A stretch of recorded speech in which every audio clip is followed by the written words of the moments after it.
Chapter 1078. By the time Hua Xingyang arrived at the Golden Autumn Pavilion, there was already a faint light in the sky. He carried 2 portions of breakfast, shook off the snow on his body, and laughed heartily. "President, these are freshly cooked buns. Do you want to try them?" Li Huaqing smiled and nodded. He put down the internal reference document in his hand and went to the dining room. Hua Xingyang hurriedly poured some vinegar and began to make soup. His movements were natural. Li Huaqing smiled as he watched Hua Xingyang busy himself. "Are you in a good mood?" "I like snow." Hua Xingyang laughed and said, "Every time it snows, it reminds me of my hometown. I haven't been back for many years. Some time ago, someone from my hometown came to visit me and gave me 2 ginseng. I made 2 bottles of wine. I'll bring you a bottle later." Li Huaqing nodded and took a bite of the bun. It was different from Chen Fangqing and Guo Wendian of the Prince Group. He was also different from Wan Qingyun and Ji Wenzhang of the Southeast Group. The relationship between Li Huaqing and Hua Xingyang was even different from that between Dongqing Wudi and Zhou Mulan in the Giant Group. In front of Li Huaqing, Zhuang Huayang's carefree attitude always carried a clear hint of respect and deference, which included deep gratitude, admiration, awe, and intimacy. The leaders of the other corporations might have different positions, but they treated each other equally. Only Hua Xingyang was like a subordinate in front of Li Huaqing. In fact, the 2 of them had a clear relationship of superior and subordinate in their political careers. When Li Huaqing was the governor of Liaodong, Hua Xingyang was the deputy governor. When Li Huaqing was the speaker of Liaodong, Hua Xingyang was the deputy speaker.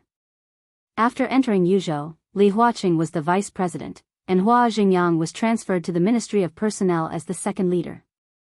5 years later, Li Huaqing successfully ascended to the top, and Hua Xingyang entered the parliament and became the minister of the Ministry of Personnel of Zhongzhou State. When Li Huaqing was re-elected for the second time, Hua Xingyang entered the cabinet and became the second prime minister until now.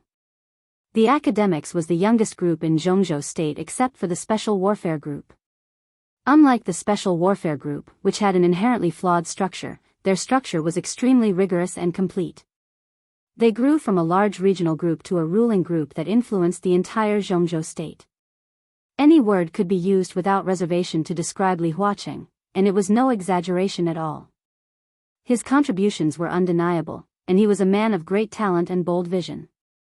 Li Huaqing completely deserved such an evaluation. The development trajectory of the academic faction was almost the same as Li Huaqing's rise. The entire academic faction was almost carried on his shoulders by his own strength and continued to grow. His ideals influenced everyone in the academics, which made the entire academics the most energetic group among the 6 major groups. It was full of vitality. However, the short rise time also meant that the academics had shortcomings in all aspects. For example, it did not have a close enough relationship with many retired but influential old people, which was a huge disadvantage that the academics had not been able to reverse so far. Another example was that there was not enough talent reserve in too short a time, let alone a perfect promotion framework, which the academics had not completely perfected so far. When the academics transferred by Qin Qian, who was born in the Giant Group, to its backyard, Liaodong to serve as the speaker, it was a second move that Li Huaqing planned to perfect the promotion framework of the academics. Bai Qinxian had outstanding ability and connections, and there was no need to doubt the strength of the Giant Group. The 2 groups could cooperate at the beginning, and the academics just wanted to use Bai Qinxian to get the support of the Giant Group. In their original plan, in this election, they wanted to push Bai Qinxian to the position of a member of parliament of Zhongzhou State and promote in Liaodong province. In the next few years, they would work hard to stabilize this concept, so that Liaodong could get a political status similar to Wuyue, Nanyue, Beijiang, or Huading, the north, the southwest, and Yuzhou. Simply put, it was to make it a practice for the speaker of Liaodong to enter the parliament, so as to completely perfect their promotion framework. This was the goal that any group had to work hard to perfect. The so-called promotion framework, to put it bluntly, was a stable internal promotion path from an ordinary staff member to a member of parliament of Zhongzhou State. This also guaranteed that in every election, at least one member of the group would be in their own hands. His position was completely in the hands of the group, that was, it was decided internally, and other groups could not take action. Only by establishing this position could the people in this position be guaranteed to be promoted when the group encountered a major crisis, and then ensure that the voice of the group in the top class of Zhongzhou state could be heard by others. Among the six, only the academics did not have such a position at present. The Prince Group's southwest city was held by a member of parliament, and other groups could not intervene. In addition to the southwest, the Prince Group also owned Beijiang. The southeast group was even more excessive before. It held Beihai, Huading, and Wuyue, and the leaders of these three places were bound to be members of parliament. Wuyue had fallen more than a decade ago, and Wuyue was now controlled by Wang Qinglei. Even so, Beihai still had Beihai province as the top of its promotion framework. The declining North Group also had Northern City in its hands. The giant group had Yuzhou and several fixed positions in the army headquarters. Even the new group had already locked in Nanyue. Only the academics' efforts in this regard in recent years had hit a wall everywhere. All the major groups were quietly squeezing the development space of the academics. Li Huaqing's initial goal was Jiangshan and Beijiang province, which seemed to be in harmony with the Prince Group but was actually alienated. However, Jiang Shan's mind was deep and unpredictable, and he had never expressed his position directly. After a few years, the academics set their eyes on Tibet. However, the situation in Tibet was complicated, and it was also difficult to be the backyard of the academics for a long time. After 10 years of games, the academics could only choose the place where it started, Liaodong. 5 years ago, Bai Qingxian was transferred to Liaodong, and then the council made a lot of big moves that were beneficial to Liaodong. A large amount of funds poured into the northeast, and Liaodong changed with each passing day. If it were not for the sudden rise of the new group, Bai Qingxian was likely to be elected as a member of parliament of Zhongzhou state in this election, and the promotion framework of the academics would have taken shape. And it would take the following time to stabilize. However, Li Tianlan and Emperor Dong's palace broke the plan of the academics, and Li Huaqing's plan was undoubtedly ruined again. Fortunately, he would continue to be re-elected after this election, and there were still 5 years to operate. Otherwise, once he retired, although Hua Xingyang was still in power, it was really difficult for him to come up with a good solution in 5 years. At that time, the future of the academics was really a little worrying. All kinds of disadvantages always gave the emerging group the impression that although the academics was very powerful, it always lacked something. Until now, their structure was not perfect, and it could be imagined how difficult it was for Li Huaqing to rise in the beginning. Under such circumstances, it could be said that Hua Xingyang was forced by Li Huaqing to make an exception and promote him. For Hua Xingyang himself, Li Huaqing had an incomparable position in his heart. He was like a brother, a mentor, a guide, and even a father-like role.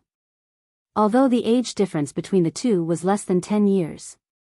From the original Liaodong to the current Hidden Dragon Sea, no matter where Hua Xingyang was, he always regarded Li Huaqing as the most respected leader.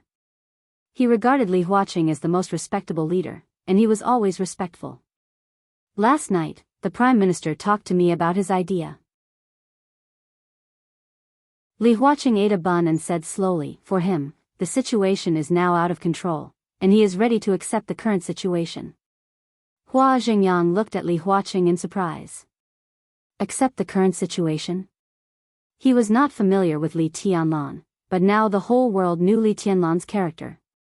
How sensitive the election of Zhongzhou state was, and how crucial the emergence of the new group was, had now become the focus of attention of all countries in the world.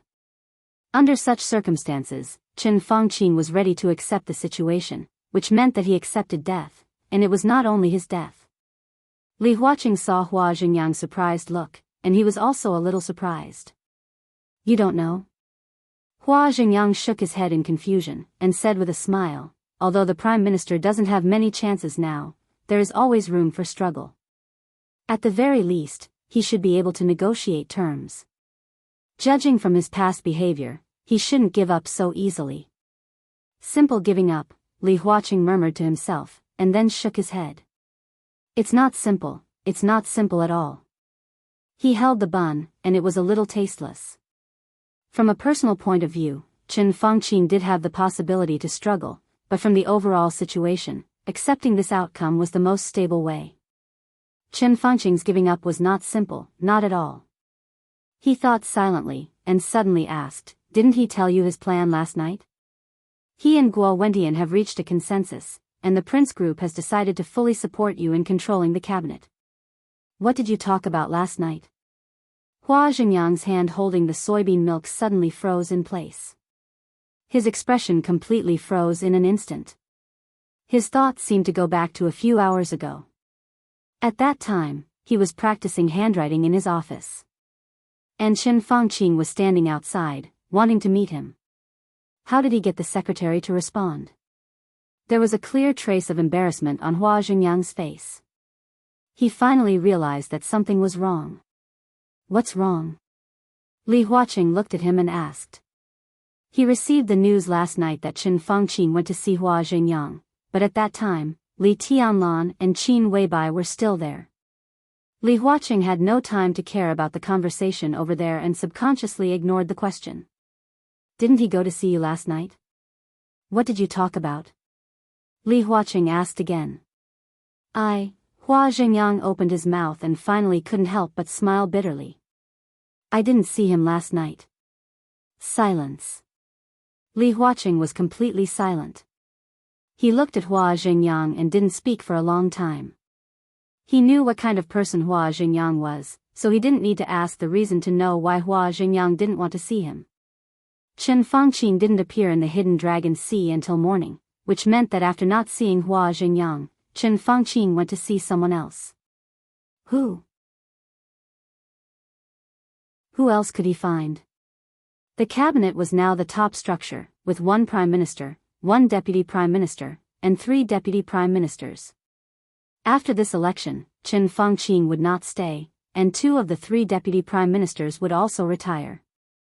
Hua Xingyang didn't see Chen Fengqin, so there was only one person Chen Fengqin had to see. Deputy Prime Minister Wu Jingmin. Li Huaqing put down the steamed bun in his hand and said softly, "Did he go to Jingmin's place last night?" Hua Xingyang also thought of this problem. His face changed, and he looked a little embarrassed. "Xingyang, don't be silly." Li Huaqing shook his head in disappointment. "No matter what, there will always be a boundary between you and him, but why?" He shook his head halfway and said, "What are you worried about?" Hua Xingyang became more and more embarrassed, and he didn't say anything. After a long silence, his face suddenly changed slightly, and he said softly, "President, he went to see Deputy Prime Minister Wu Jingmin." "Is it you?" Li Huaqing shook his head slightly. "Don't worry about this. He's a little old. In this election, he already has the support of the new group, so he won't be a threat to you. The Prime Minister won't choose to support him, and he doesn't have that position. However, I believe that since they have met, there must be some meaning to this meeting. I'm not worried about Deputy Prime Minister Wu." Hua Xingyang said with a wry smile. Li Huaqing still looked calm, and he said quietly, "If he chooses to support Wen Siyuan, then he should go to Wang Qingyun, Ji Wenzhang, or Yi Dongsheng. He shouldn't go to Wu Jingmin." Hua Xingyang thought about it, and his face softened a little. He took a sip of soy milk, hesitated, and said softly, "Should I go to visit him now?" Li Huaqing glanced at him and nodded. "You have to go, but now," he shook his head. "He should be resting now. You can go and have a look in the afternoon. You don't have to explain anything, just go there." Hua Xingyang was a little relieved, and he nodded with a smile. In the blue flower hall that the two of them couldn't see, Chen Fengqin didn't rest, but he didn't work either. He didn't return to his office. Instead, he went to the backyard of the blue flower hall and sat down on his bed. He just sat there, silent, and through the opened curtains, he stared blankly at the hazy light outside the window. He began to recall his life, which had lasted for 71 years. He was born in a family that wasn't very prominent. He was from the north, but he grew up in the south. When he was born, his father was the deputy director of a small county in the south. It wasn't a big position, but he still had some power in his hands. Therefore, Chen Fengqing's childhood was very stable. He didn't wander from place to place, had no hardships, and had never been bullied. When he was a teenager, his father, who was very ambitious but also tried his best to protect the family, became the director of that small county. His rank was from the deputy section to the deputy director. Chen Fengqing walked out of the county and was admitted to the best middle school in their city with his own grades. At that time and age, a father of a deputy county was obviously not a status worth showing off in the eyes of an inexperienced teenager.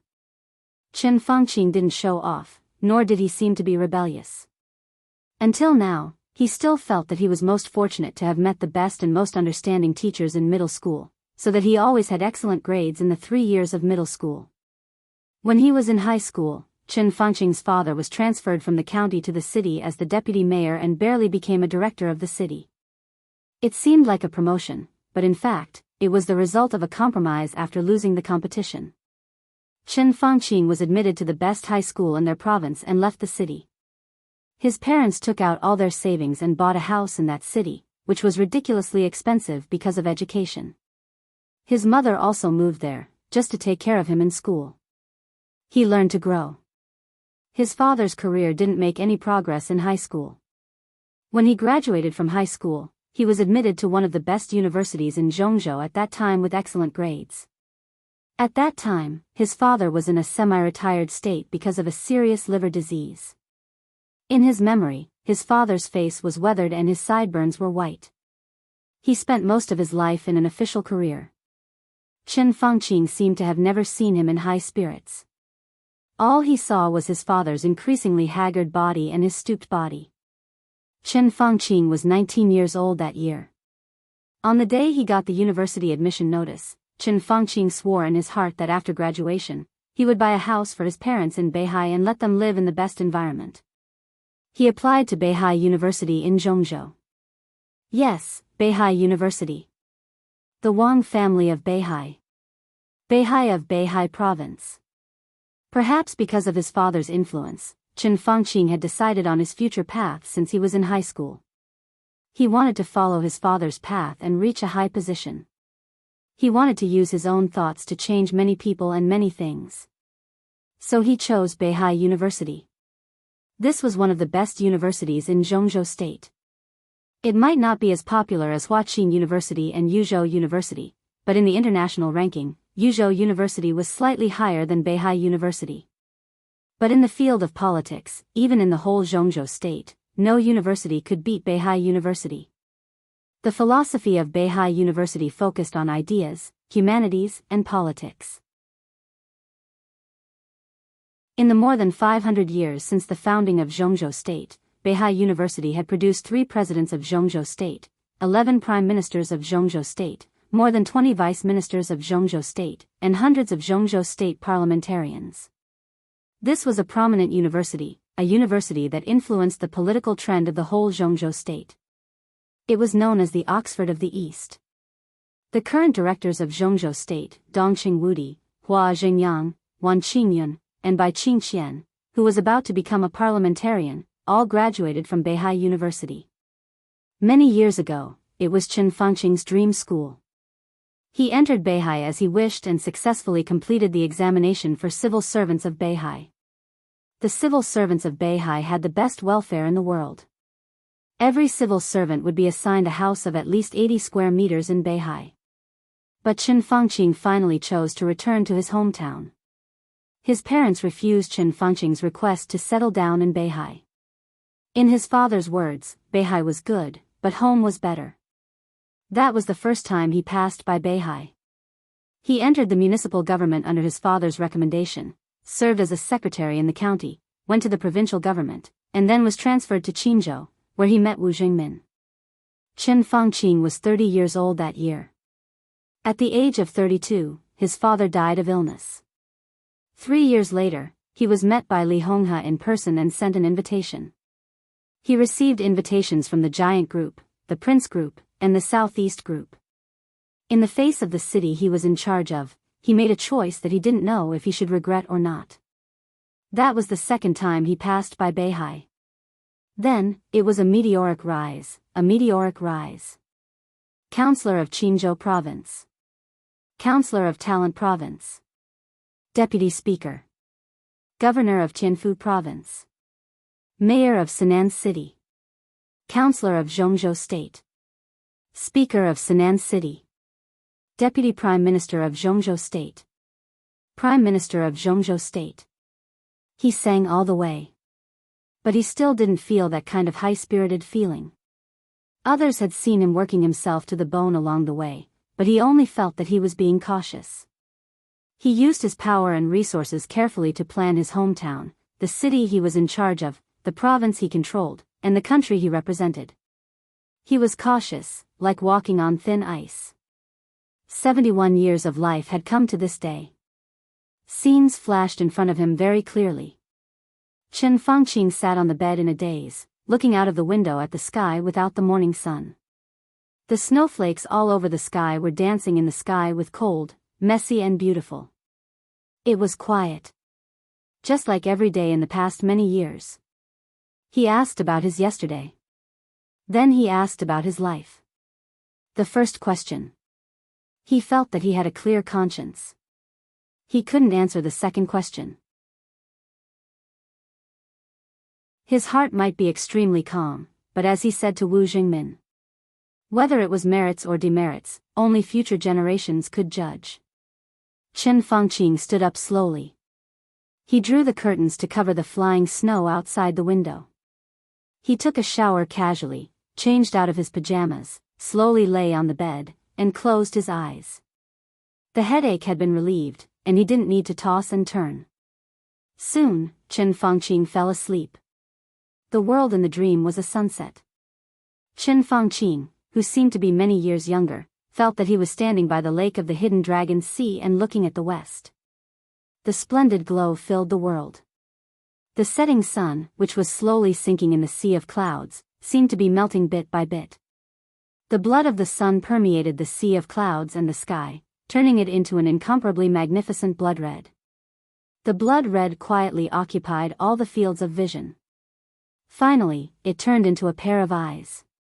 A pair of eyes occupied the sky in the dream and covered the sea of clouds. A pair of eyes that were cold and quiet, but extremely majestic. Those eyes were bright and calm. She looked down at the earth and the hidden dragon sea, reflecting the magnificent scene of the whole world, beautiful like a dream. Looking at those eyes, Chen Fangqing was suddenly filled with fear. His consciousness was torn apart by fear, and his complete consciousness was torn to pieces in an instant. Messy thoughts danced randomly in the dream where darkness and light intertwined. Some of them were warm, some were even scorching. The hot feeling boiled at the highest point of his consciousness. Like a speech without much warmth, it slowly slid down to the unknown. The dream was completely broken. Darkness occupied everything. In the front direction, there was a cliff of tens of thousands of feet and an endless abyss. Chen Fangqing suddenly opened his eyes. Everything familiar in the bedroom did not appear in his sight. There was darkness and nothingness in his sight.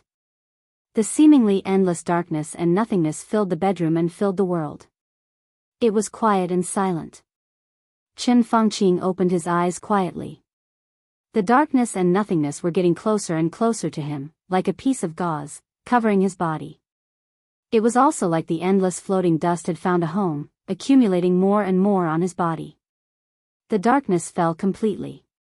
Chen Fangqing, who was motionless, looked ahead quietly. The darkness that fell completely surged and finally drowned his body in the seemingly endless darkness and nothingness. Until eternity.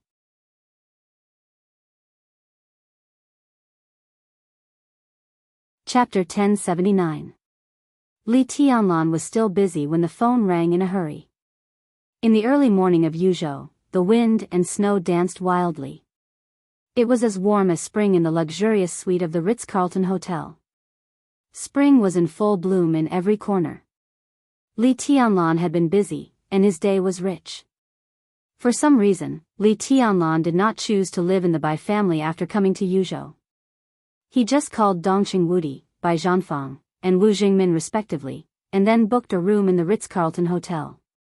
It was nearly 3 o'clock in the night when he returned to the hotel from the Hidden Dragon Sea.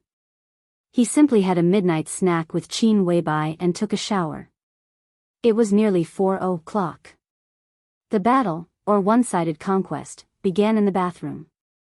The water in the bathroom splashed out of the fish tank, and 2 delicate fingerprints were left on the bathroom mirror full of steam. The torn bathrobe was thrown out of the bathroom, and the water drops on the sofa rolled slightly. Li Tianlan gently put on high heels for Qin Weibai. The crystal lamp in the living room was soft and hazy. A faint fragrance floated. In Li Tianlan's sight was the delicate, cold, and perfect face without any flaws.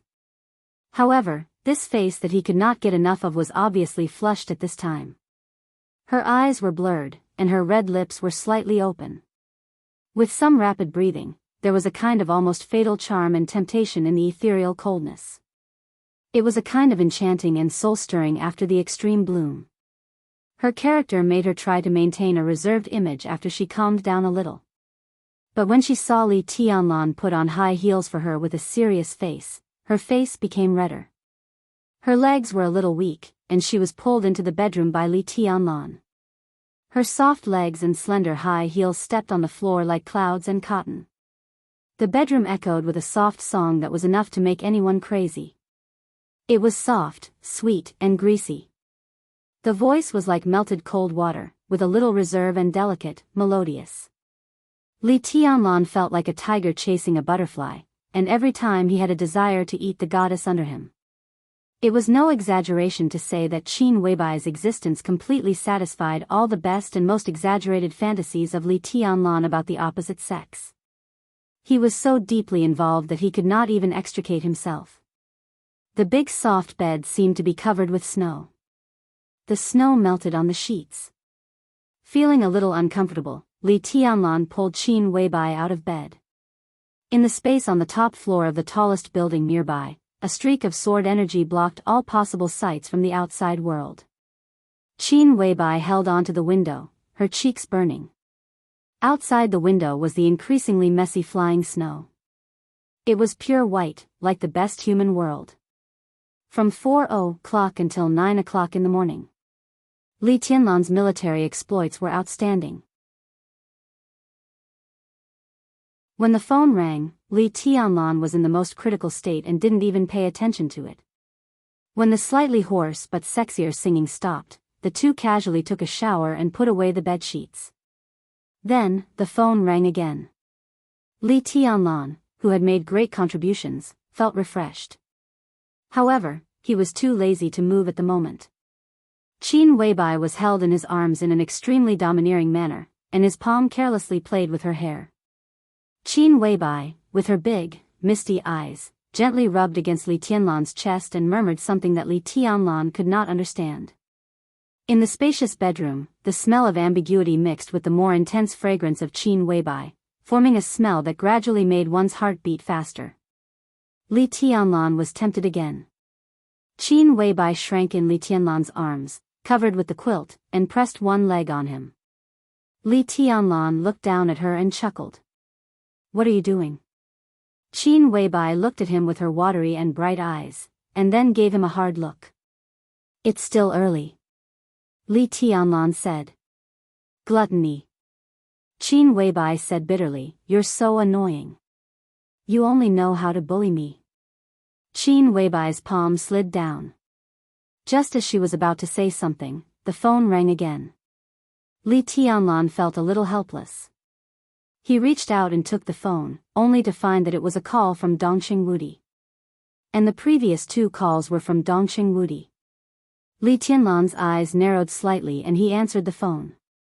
"Tianlan, you just got up?" On the other end of the phone, Dongqing Wudi asked with a smile. His voice sounded relaxed, but in fact, there was a well-hidden heaviness in it. Li Tianlan was a little embarrassed.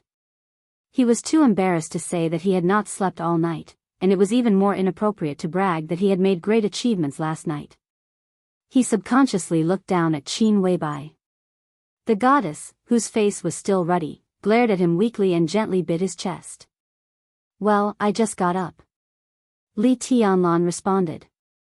His palm grabbed at random on the bed and grabbed a pair of soft and delicate silk underwear. Qin Weibai, with rosy cheeks, reached out to grab it. Li Tianlan's palm shook and moved further and further away from her. Qin Weibai gradually left the quilt, and the spring scenery bloomed again. Dongqing Wudi was silent on the phone for a while. When Li Tianlan realized something, he found that Dongqing Wudi had been silent for nearly 2 minutes. "Minister?" Li Tianlan called out with some confusion. The thing in his hand was snatched away. Li Tianlan didn't mind. His arm grasped a mountain, and in a trance, he felt like he could cover the sky with one hand. Then a bomb seemed to explode directly next to his ear. Dongqing Wudi's voice sounded. "Qin Fangqing is dead." The smile on Li Tianlan's face suddenly froze. He didn't seem to hear Dongqing Wudi's words clearly. He asked again, "What did you say?" "Qin Fangqing is dead." Dongqing Wudi repeated it again. Li Tianlan was completely silent. This news had a huge impact, drowning out all other thoughts of Li Tianlan and fiercely attacking his will. Qin Fangqing, whom he had just met last night. Qin Fangqing, whom he was bound to kill. Qin Fangqing, who seemed to have reached some consensus with the academics. Dead? Li Tianlan wanted to say that it was impossible. But he also knew that Dongqing Wudi had no need to deceive him. But how could it be? Li Tianlan was silent for a full 5 minutes. Dongqing Wudi held the phone and waited for him for a full 5 minutes. Obviously, not only Li Tianlan and Dongqing Wudi, but also everyone needed to digest the sudden news for a while. Li Tianlan frowned tightly and said in a low voice, "When?" "About 3 hours ago. The body was found 90 minutes ago. An hour ago, all the counselors were notified. We had an emergency discussion and decided to spread the news to the counselors. I called you before, but no one answered. I just finished the meeting." Dongqing Wudi's voice was low. The previous call was also about an hour ago. That was to say, the council wanted to inform him as soon as they found out that Qin Fangqing was dead, but he didn't answer at that time. Li Tianlan frowned tightly and unconsciously stroked Qin Weibai's snow-white shoulder. He said in a low voice, "What's the cause of death?" "Cerebral hemorrhage." Dongqing Wudi said, "The forensic doctor has made a simple identification. The brain stem hemorrhage was very large, and the death was sudden. For the time being, we can't be sure of any external factors." According to the forensic doctor's estimation, even if he were to be resuscitated, there was basically no hope. He wanted to say something but stopped for a moment. He suddenly asked, "Did you and Boss Qin go to the Hidden Dragon Sea last night?" Li Tianlan reacted immediately. His face was a little gloomy, but it had nothing to do with Dongqing Wudi. He was thinking about the situation after that. Department head, Xiao Bai, and I are not stupid. Yesterday was his first day in Yuzhou, and both he and Qin Weibai had seen Qin Fangqing. Less than a few hours after they met, Qin Fangqing died mysteriously. Li Tianlan and Qin Weibai both had alibis. But for someone like Li Tianlan who stood at the peak of martial arts, apart from himself, there was probably no one else in the world who could understand him in detail. He struck without batting an eyelid, causing a person to die a few hours later. Moreover, it was diagnosed as a cerebral hemorrhage. It seemed a little unbelievable. Normal martial arts couldn't do it. Even an expert at the peak of the invincible realm couldn't do it. But no one knew if Li Tianlan could do it. Wang Tianzong was missing. In the current dark world, Li Tianlan's height was almost unique and could even be said to be supreme. Moreover, Qin Weibai. Perhaps other high-level officials in Zhongzhou state didn't know. But Li Tianlan and Dongqing Wudi knew very well that in the spiritual field, Qin Weibai was the real master. There were too many mysteries and weirdness in this field. Hypnosis couldn't be explained clearly. Compared with Li Tianlan's sudden strike, Qin Weibai was more likely to give Qin Fangqing some hints without anyone noticing. Hypnosis could indeed kill a person who was not strong-willed. Chen Fengqing had been in a passive situation recently and was getting more and more desperate. His will was likely to have relaxed. It was just that most people who were killed by hypnosis committed suicide. This kind of sudden cerebral hemorrhage. How could hypnosis do it? Li Tianlan thought for a moment and said softly, "Department head, I need to think about it. I'll call you later." Dongxing Wudi replied with a and seemed to be relieved. To be honest, he really didn't worry about Qin Weibai. No one thought that the goddess, who was devastatingly beautiful, was just a vase, even if she was the most expensive and priceless vase. Her maturity and calmness in dealing with things could be described as wisdom. In the current situation, Li Tianlan was the one who made Dongxing Wudi most uneasy. Chen Fengqing's death was inevitable, but his death now was a great trouble. Qin Weibai couldn't hurt him now. But it was hard to say for Li Tianlan. He might not see those troubles, but he might not care. If it wasn't for Li Tianlan, then was Chen Fengqing's death really natural? No external factors? He silently hung up the phone. Li Tianlan thought silently for a while and lifted the quilt. Qin Weibai straightened up and still kept her kneeling position. Her moist red lips slightly pouted and she said pitifully, "My knees are uncomfortable." Li Tianlan smiled and held her in his arms. After a moment of silence, he whispered, "Chen Fengqing is dead." So fast? Qin Weibai was shocked. Her reaction also surprised Li Tianlan. The first thing Li Tianlan thought about when he got the news was how Chen Fengqing died. However, Qin Weibai's reaction was tantamount to asking why Chen Fengqing would die now.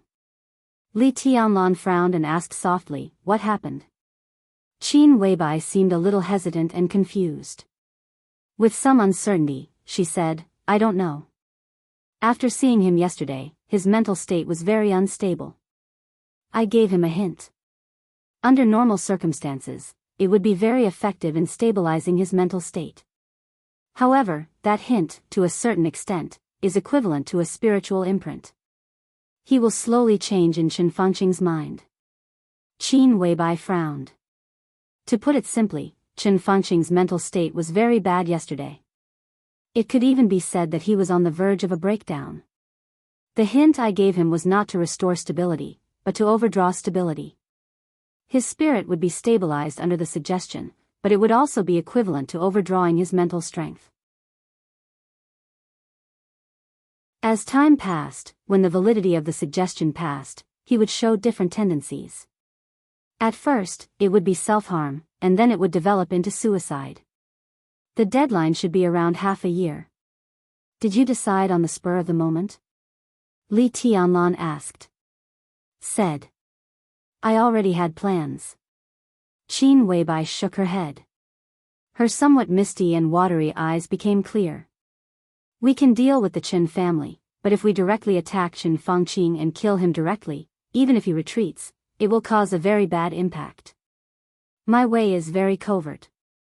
Even if others suspect something, they can't find full evidence. That spiritual hint is indeed to stabilize Chen Fengqing's spirit. Originally, the time of the hint would be up to a year, shortly after the election, but yesterday Chen Fengqing and Li Huaqing appeared together. We can't underestimate Chen Fengqing too much. He has been the prime minister for 10 years. Even if he is at the end of his rope, he is still very powerful. If he plans something with the academics, the election is likely to be variable. So I strengthened the spiritual hint and shortened it to half a year. But why did he commit suicide in one day? Suicide? Li Tianlan was stunned and then shook his head. No, this should have nothing to do with your spiritual hint. Chen Fengqing had a cerebral hemorrhage. It was a natural death caused by massive bleeding of the brain stem. Natural death, Qin Weibai and Li Tianlan's thoughts were synchronized, and they both said the word at the same time. Then, they looked at each other again. Is it really a natural death? For the time being, no one could answer this question. Li Tianlan's face was a little gloomy.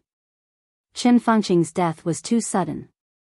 He already knew what he would face next. Let's go and have a look. Qin Weibai turned over and wanted to grab the clothes that Li Tianlan had thrown under the bed last night. No need. Li Tianlan touched her hair. You rest, I'll go and have a look. After a pause, he chuckled. I guess you don't have much strength left, do you? Qin Weibai's face turned red. She and Li Tianlan had a deep understanding of each other. Although they were not married, there was no difference between them and a real husband and wife. But in some aspects, Qin Weibai was still very reserved, the kind of reserve that Li Tianlan could not stop.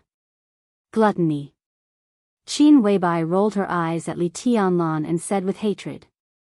Then, she put the clothes that she had grabbed on the bed. Li Tianlan got out of bed and put on his clothes. Qin Weibai had already shrunk under the quilt. Her body was curled up, and only her face was exposed.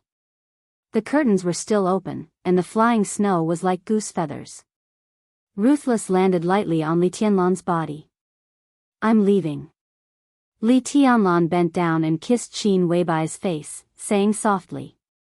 The goddess, who had been gluttonous all night, tried to open her eyes and nodded in a daze. Li Tianlan turned and walked out. The sound of the door closing rang out. In a trance, it was very close and very far. Qin Weibai closed her eyes. In a trance, her consciousness seemed to enter a garden. The bright sunshine was warm and cozy. The beautiful snowflakes were dancing in the air with a soft temperature, but they did not fall to the ground.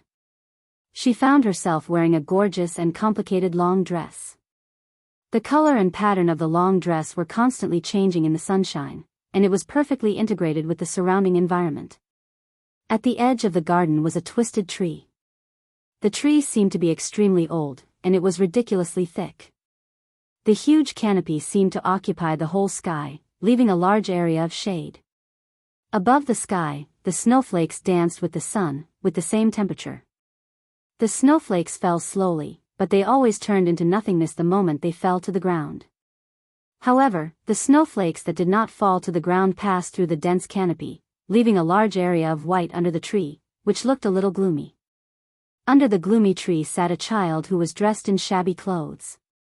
He wore a small suit full of patches and looked 8 or 9 years old. He curled up in the snow on the tree trunk, and his whole body was slowly submerged by the snow. The child held his shoulders, and his body trembled. But his eyes were extremely calm from beginning to end. Qin Weibai frowned and walked out of the garden. The garden disappeared. The child looked up and glanced at her. The calm eyes were replaced by amazement in an instant. He stared blankly, without saying a word, as if he had forgotten to speak. You are? Qin Weibai asked in a low voice. She was a master of spirit. Even if she was very tired now, her spirit was not weak, and she could even be said to be somewhat satisfied and excited. In such a state, even if she had a dream, she could also control her dream. The garden was something that should appear in her dream. But the tree in front of her, the dirty child, was a picture that should not have appeared. I'm a little cold. The child whispered. Qin Weibai looked at him seriously. His face was very clear, but the perception in the dream seemed to be blocked, making the face a little blurred in her sight. When she got closer, Qin Weibai noticed that there was a wooden sword that was almost completely buried in the snow beside the child. He leaned against the thick trunk behind him, and his small body blocked the sword marks on the trunk. If she looked closely, she would find that the trunk, which was at least 500 or 600 years old, was densely covered with cracks. It seemed that there were countless sword qi, which was not strong but always repeated, piercing into the trunk, so that the trunk was always in a situation where it could collapse at any time. Qin Weibai's heart moved slightly. She seemed to understand something at this moment, but she could not believe it. Looking at the increasingly blurred face of the child, Qin Weibai breathed softly and said softly, "What's your name?" The child looked at her quietly and pursed his lips. His voice was clear and light, but the content was in line with Qin Weibai's guess. My name is Li Tianlan. The wind and snow were dancing wildly above the tree. Outside the hotel. On the big bed in the hotel, Qin Weibai suddenly opened her eyes.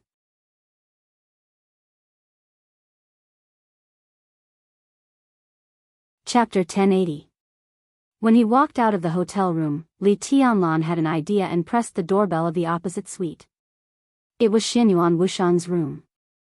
To be honest, Li Tianlan didn't know what Xianyuan Wushang could do in Yuzhou, but Li Tianlan instinctively took this mysterious but intimate person with him. Chen Fengqing's death made Li Tianlan instinctively feel that Xianyuan Wushang would be useful. After all, he claimed to be an excellent doctor, and Li Tianlan had seen his means. Although his means of treatment were incredible, it could be regarded as a medical category that was temporarily incomprehensible. Chen Fengqing's death was sudden and strange. If Xianyuan Wushang could get some information from his body, it might be of great use. Xianyuan Wushang quickly opened the door. He was dressed neatly and had a kind and harmless smile. "Good morning, big brother." Li Tianlan nodded and asked, "Have you had breakfast?" Xianyuan Wushang shook his head and said with a smile, "I went online last night and looked up information all night. It was very interesting. Let's go together." Li Tianlan turned to the elevator. "Come with me to a place later." "Okay." Xianyuan Wushang took the room card and closed the door without asking any questions. "What information?" "I can ask someone to find it for you." Li Tianlan asked casually as he entered the elevator. "Ah." Xianyuan Wushang laughed and said, "I need to know more about this world in many aspects. There are all kinds of information, including history, writing, international society, and even language. I can slowly look it up on the internet. Anyway, I have nothing to do." Li Tianlan took a deep look at him. For a moment, he couldn't understand the meaning of this sentence.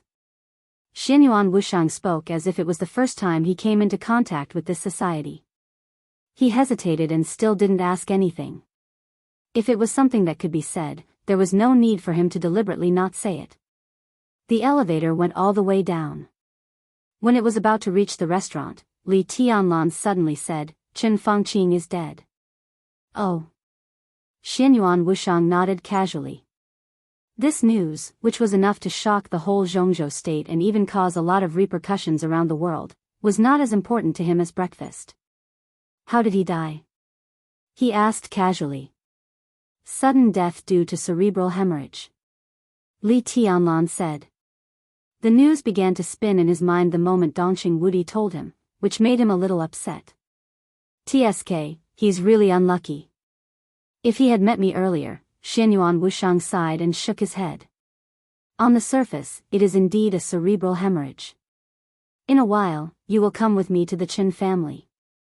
I need you to help me take a look and see if there is any other reason. Even if there is a trace of possibility, I want to know." Li Tianlan said slowly.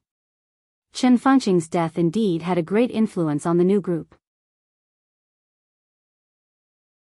It seemed to be a coincidence that Chen Fengqing died less than 12 hours after Zhang Tai arrived at Yuzhou province. But things that were too coincidental always carried the color of a conspiracy. Li Tianlan didn't have to think about it to know that he was now the most suspicious target. To be honest, Li Tianlan didn't want to kill Chen Fengqing now.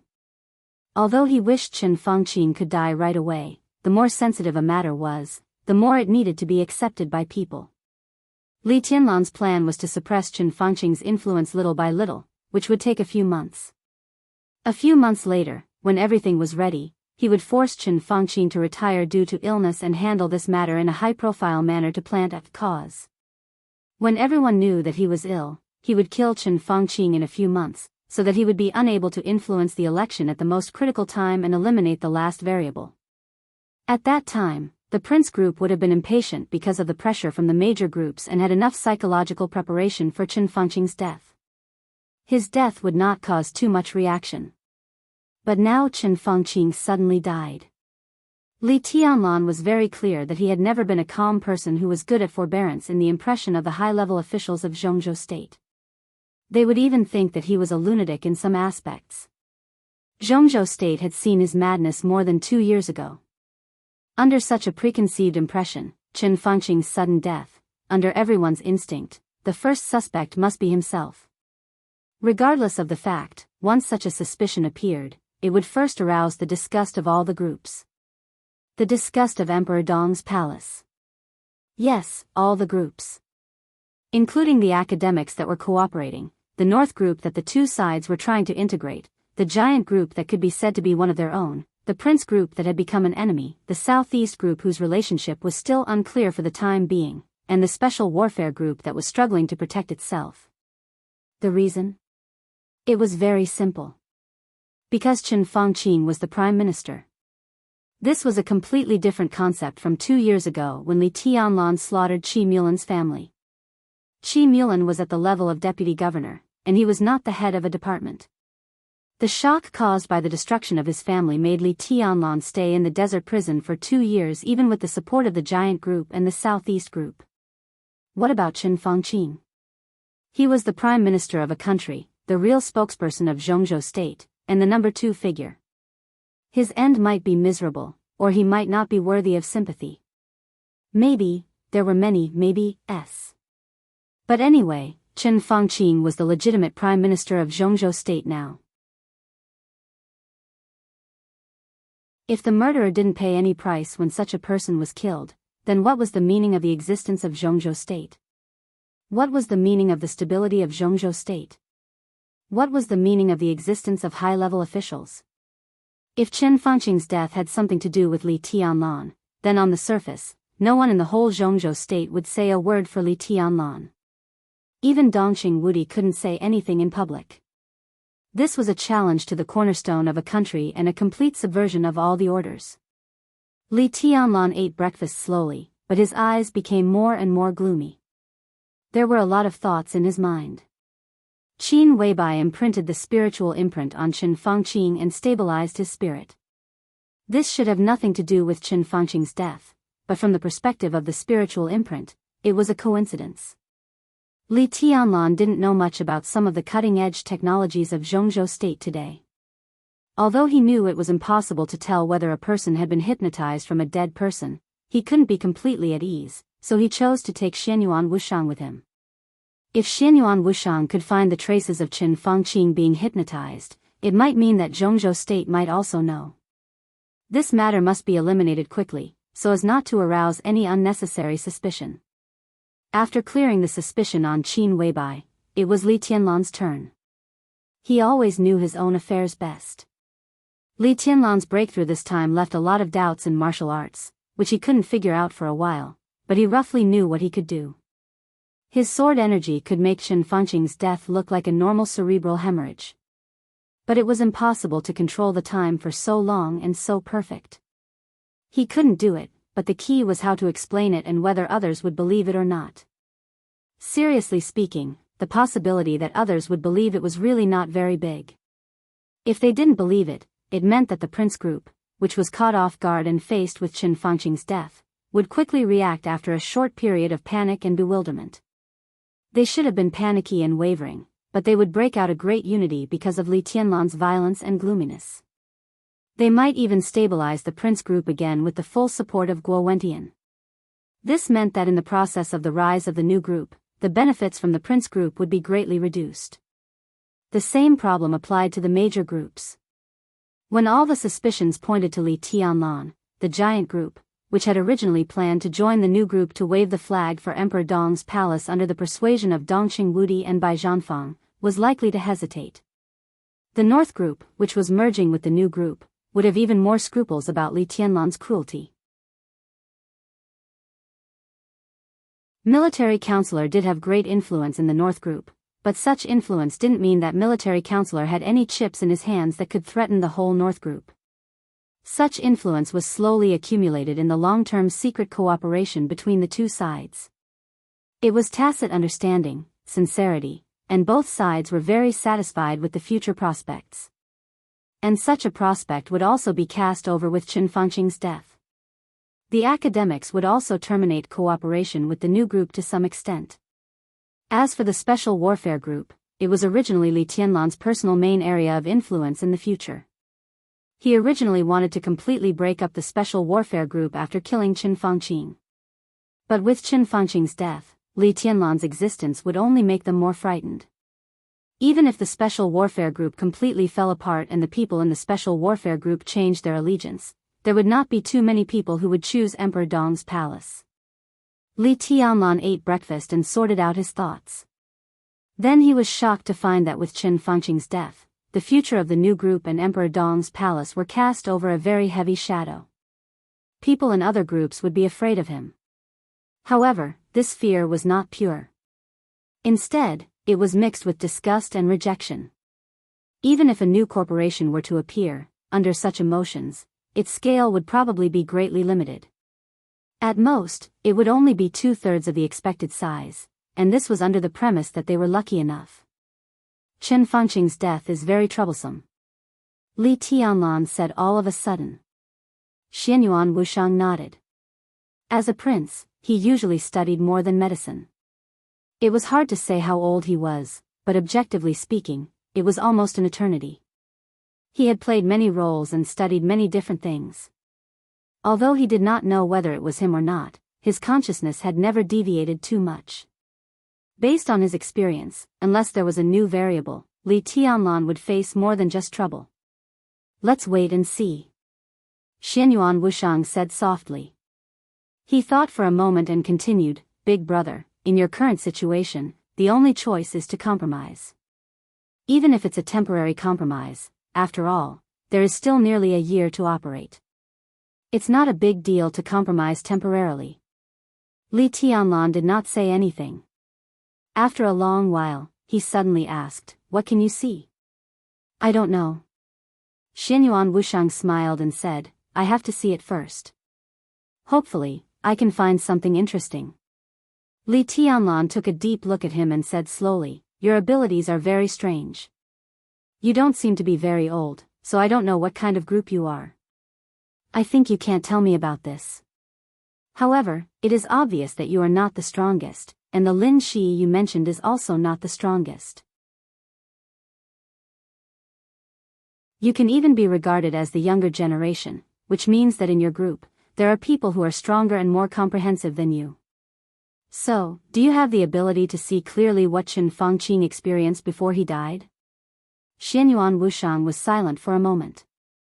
Comprehensive, he muttered to himself and shook his head slightly. No one is comprehensive. Different people are involved in different fields. Big brother, your request involves time, which is the most basic. The requirement is very high, but it's not impossible. But from another point of view, it's also impossible. Li Tianlan felt a pain in the ass. The most critical words became a bunch of messy notes in his ears again. What do you mean? He asked patiently. My father can do it. Xianyuan Wushang said slowly, that's one of our most powerful abilities. In theory, it's equivalent to imprinting Qin Fangqing into a painting. Through it, we can see everything that happened before he died.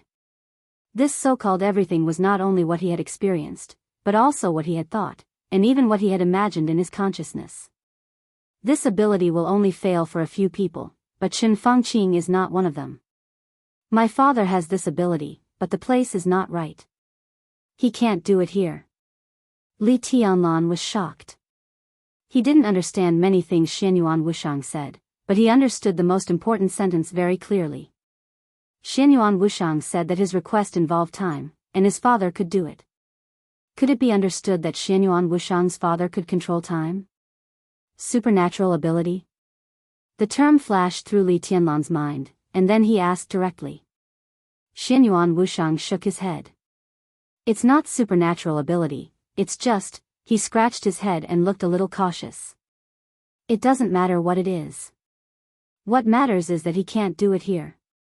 Then where can he do it? Li Tianlan asked immediately. If there really was such an ability, even if there were great restrictions, it would be almost heaven-defying. Li Tianlan couldn't believe it. I can't tell.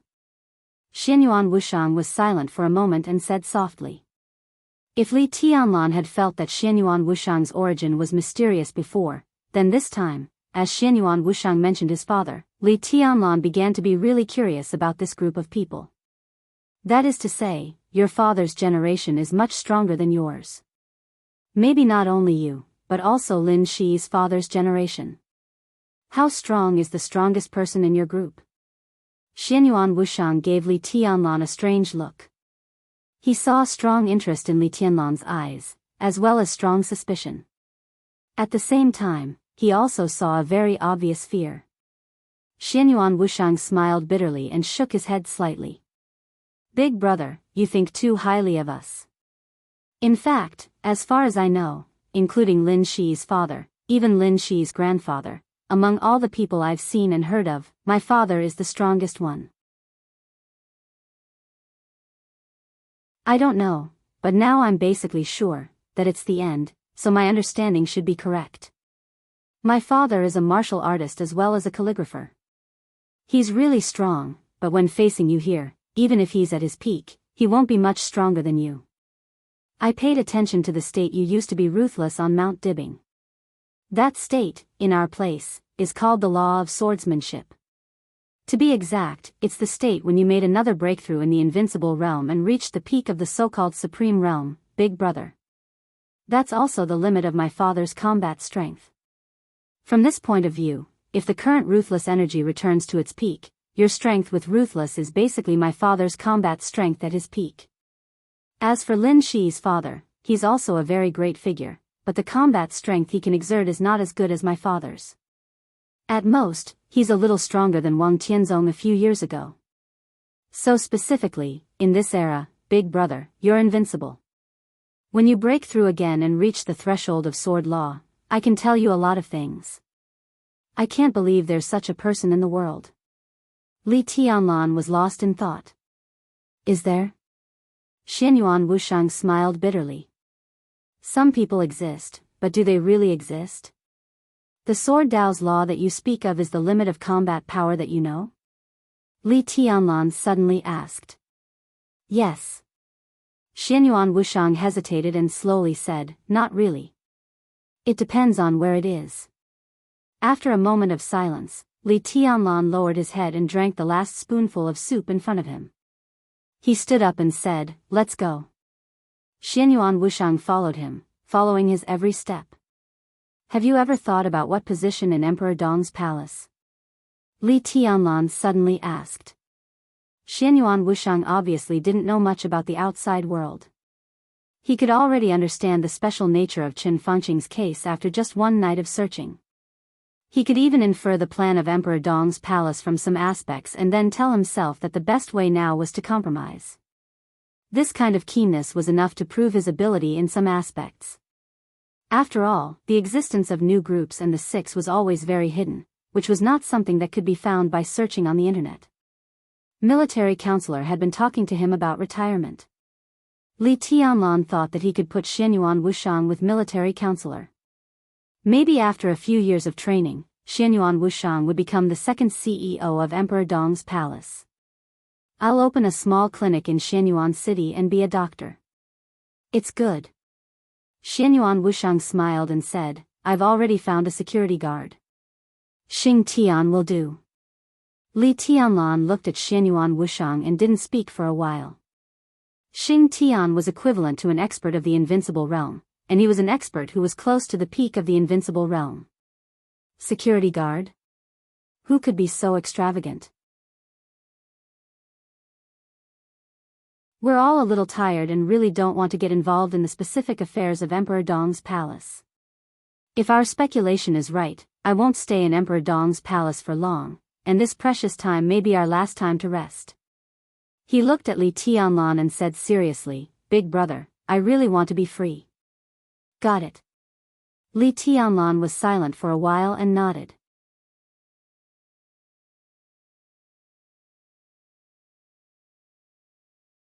Chapter 1081. The car slowly entered the manor of the Bai family. When it approached the luxurious villa in the center, Li Tianlan saw Bai Qingzhao standing at the door with a frown. He was dressed in a neat military uniform, and his posture was tall and straight. The general star on his shoulder shone with golden light. He looked a little anxious as he paced back and forth, but there was an unconcealable coldness and murderous intent on his solemn expression as he was wrapped in silver and white clothing. Xianyuan Wushang, who acted as the driver, sped up a little at Li Tianlan's order. Before the car came to a complete stop, Li Tianlan had opened the door and got out. He took a few quick steps to shake hands with Bai Qingzhao and said softly, "Secretary General." He called Bai Qingzhao by his title, even in private. Li Tianlan always called Bai Qingzhao by his title. But in terms of blood relationship, Li Tianlan knew very well that this was his uncle. Li Tianlan didn't want to change the way he called him, but he didn't want to hide his respect. From the bottom of his heart, Li Tianlan really had no hatred or obstacles for his biological parents and their families. He did suffer a lot when he was a child, but today, he had received enough returns. He left the Li family for Huading at the age of 19. It had been nearly 6 years since then. He had seen the attitudes of the Dongqing clan and the Bai family. He had also seen what Dongqing Wudi and Bai Qingxian had done. Hatred? Resentment? Li Tianlan really didn't care about it. What was a family? It was a proposition so huge that it was difficult for anyone to explain it in detail. Different times, different situations, and different decisions would have different interpretations. Li Tianlan hadn't been in the Dongqing clan for more than 20 years. In the eyes of Dongqing Wudi, this was the family's debt to Li Tianlan. They were trying their best to make up for it. Li Tianlan often wanted to tell them that it was enough, that it was really enough, but they obviously didn't have the concept of enough or not enough. Li Tianlan could be made up for, but how could Bai Qingxian and Dongqing Wudi, who had been respectful to each other for 20 years, almost become enemies? Born in a wealthy family, from the beginning of their birth, they were born with not only glory but also the responsibility to maintain this glory. Li Tianlan might have had too many things, even many of which the Dongqing clan didn't have. He stood high enough and was calm enough, so he could look at these problems more rationally. He always didn't want to call them parents, just because he was unfamiliar with this title after so many years, and it had nothing to do with anything else. He's here. Bai Qingzhao tried his best to show a gentle smile. Go in, everyone is waiting for you. Li Tianlan knew very well who they were. Chen Fanqing's death was so sudden that it caused the tense atmosphere before the election to completely explode.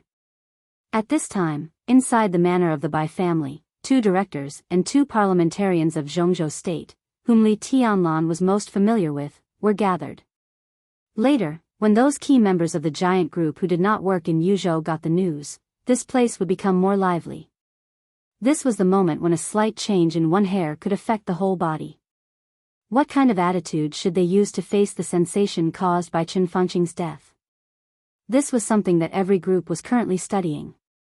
Li Tianlan nodded and entered the villa under the guidance of Bai Qingzhao.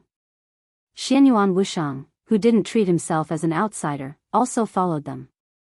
Bai Qingzhao, who thought he was a driver, looked at him in surprise, but he didn't say anything. The 3 of them entered the study.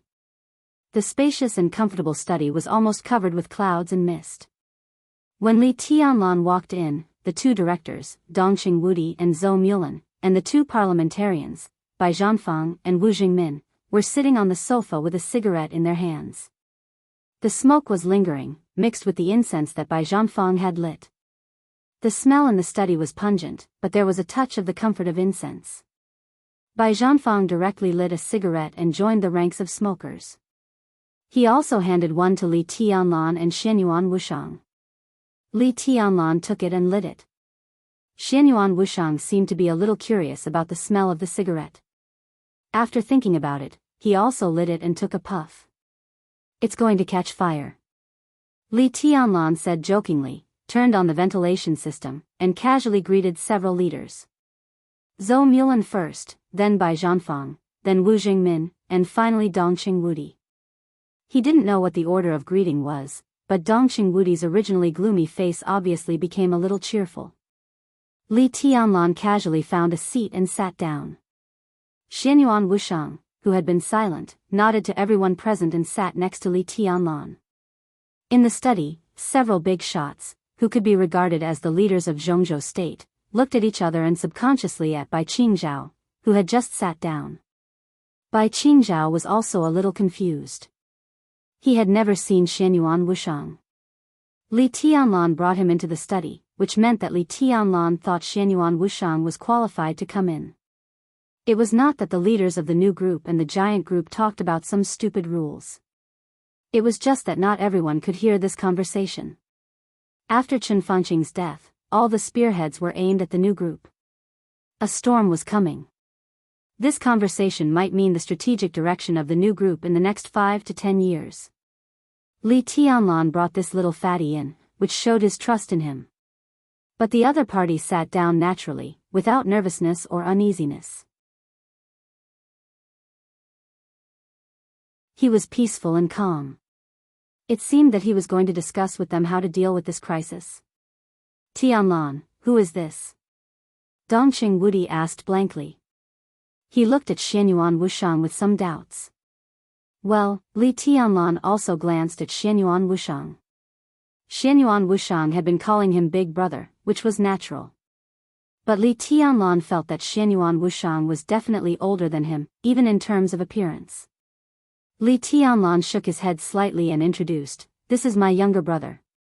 Dongqing Wudi looked confused and thought, "Where did you get your younger brother?" Li Tianlan's voice continued, "Xianyuan Wushang is a doctor." After a pause, Li Tianlan continued, "We can completely trust him. He is different from other doctors. In fact, he saved my life a day ago, and my breakthrough also has a lot to do with him. So I plan to take him to see Chen Fangqing's body. Maybe he will find some clues." Life-saving grace? They were all stunned at the same time. Dongqing Wudi fixed his eyes on Li Tianlan and said slowly, "What do you mean by saving your life? What happened in the final battle in Beihai?" It had been a day since the final battle in Beihai. From the beginning to the end, all of Li Tianlan's performance, Wang Xiaoyao, Li Kuangtu, Jiang Shangyu, and even Wang Tianzong's sword energy had been sorted out and sent to all over the world. The high-level officials of Zhongzhou State had also received detailed reports.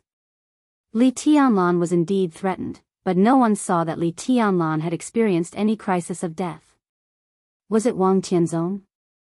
Bai Zhanfang suddenly asked. No. Li Tianlan shook his head. It was Jiang Shangyu and Li Kuangtu. They launched a sneak attack after I left Mount Dibing. The situation was very dangerous at that time. If it weren't for Wushang, I would probably have died on the spot and couldn't even go back to Tiannan. It was really dangerous, but this injury also helped me go further in martial arts and smoothly broke through. It was a blessing in disguise. Everyone came to their senses. Breakthrough. Li Tianlan broke through. This was a situation that all the forces in the world had not mastered in detail. Maybe some people would know that Li Tianlan had defeated Wang Xingxiao in Emperor Dong's palace, but no one could be sure that Li Tianlan had broken through. Such a breakthrough also meant, invincible realm?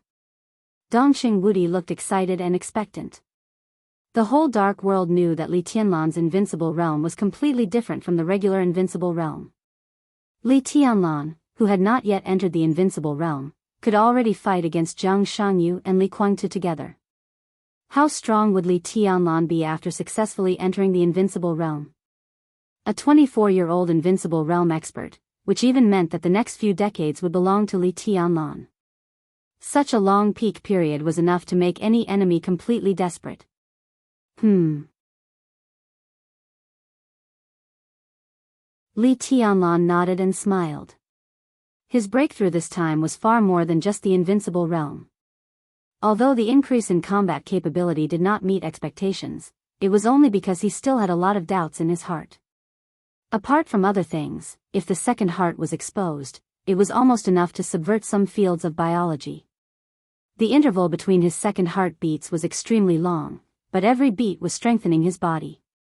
The excessive vitality showed that the second heart beat twice in a day.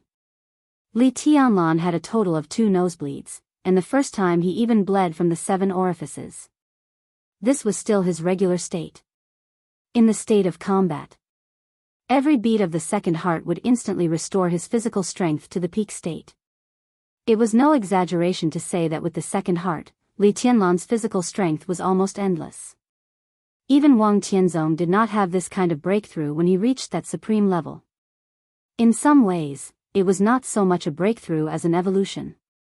The evolution of life level. However, Li Tianlan himself did not know these things very well at present. Xianyuan Wushang knew something, but he could not say many things, so Li Tianlan could only use the word breakthrough to describe his current state. This is really good news. Zhou Mulan, who had the least contact with Li Tianlan, smiled. He looked at Li Tianlan with very soft eyes. Seeing you, I realize that I am really old, and I have to admit that I am old. Bai Zhanfang smiled. Wu Jingmin also smiled, and there was some meaning in his eyes. Chen Fengqing's death is not necessarily bad news. Xianyuan Wushang suddenly said. Several people turned their eyes to Xianyuan Wushang at the same time. Xianyuan Wushang smiled very kindly. He looked at Li Tianlan and said slowly, "Big brother, do you have any doubts in your heart?" "I'm not sure." Li Tianlan shook his head. When others were doubting him, he also had a highly suspicious target in his heart, but he was not sure who the target was. The academics, the special warfare group, the prince group, or even Chen Fengqing himself set him up at the cost of his life. All these were possible. "Are you suspecting that someone set you up for this?" Bai Qingzhao suddenly asked. As the eldest son of the Bai family and the backbone of the giant group, Bai Zhanfang would step down after this election and give up the position of Speaker of Yuzhou. This position was also the focus of all parties at present. When Bai Zhanfang stepped down and Bai Qingxian went to the new group, Bai Qingzhao would inevitably take over. His position was not completely determined at present, but it could basically be defined. Bai Qingzhao and Dongqing Wudi had a tacit understanding, so after the election, he would still stay in the army headquarters. It was necessary for him to enter the parliament. Obviously, it was not certain whether Bai Qingzhao would be the deputy minister of the army headquarters or the secretary general. This undoubtedly depended on the result of the game between all parties. But specifically within the group, Bai Qingzhao was already a member of parliament in the eyes of many people. If not, Bai Qingzhao would not participate in this kind of discussion. "It's really possible, isn't it?" Li Tianlan said slowly, "I always feel that Chen Fengqing's death is too coincidental." "Well, I'm here, so we can first rule out ourselves, and then rule out the real coincidence. Then, someone must have done it secretly, not me. Who else could it be?" If that's the case, Dongqing Wudi's eyes were a little cold. The other party is really ruthless. His plot must be big. Is the position of the head of the cabinet enough? Wu Jingmin suddenly asked with a smile. This sentence was tantamount to saying that it was the academics who played tricks in the dark. Killing Chen Fengqing and framing the new group made the new group suffer a major setback. It had to compromise on some key issues and support Hua Zhengyang to take over. At present, this was undoubtedly the most critical issue. President, Zhou Mulan recalled Li Huacheng and finally shook his head slightly.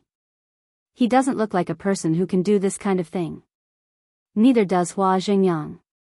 Zhou Mulan could be said to be the most low-key of the directors in Zhongzhou State.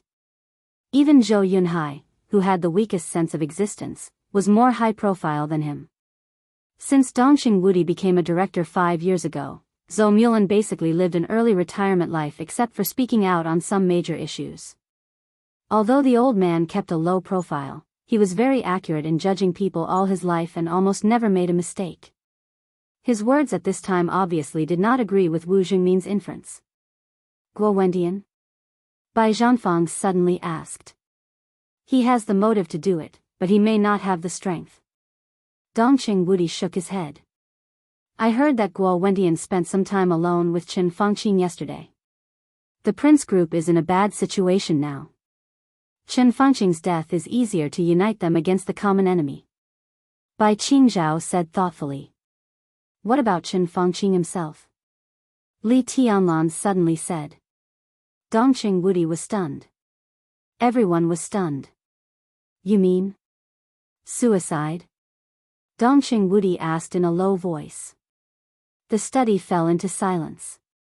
Everyone was thinking about this possibility. Qin Fangqing is not a good person. Li Tianlan said blandly, but if he is a responsible prime minister, no one can refute it. I will kill him, but it doesn't mean that I don't approve of some of his characters. He has indeed devoted his life to Zhongzhou state. Ha, Li Tianlan suddenly sneered. He always called me a national thief. When he was at the end of his rope and in a desperate situation, he used his own life as the last bargaining chip to curb the development of the new group when he was unable to struggle. Isn't that his character? There was silence. After a long time, Bai Zhanfang sighed softly. That guy, no. Wu Jingmin said with certainty. He looked at Li Tianlan with a complicated look in his eyes. Finally, he smiled softly. What you said makes sense. He is indeed devoted to Zhongzhou state, but it is also because of this that Qin Fangqing is the least likely to commit suicide. His death can indeed curb the development of the new group to some extent, but it is more likely to cause the greatest chaos. Tianlan, you can't expect Qin Fangqing to know nothing about your character.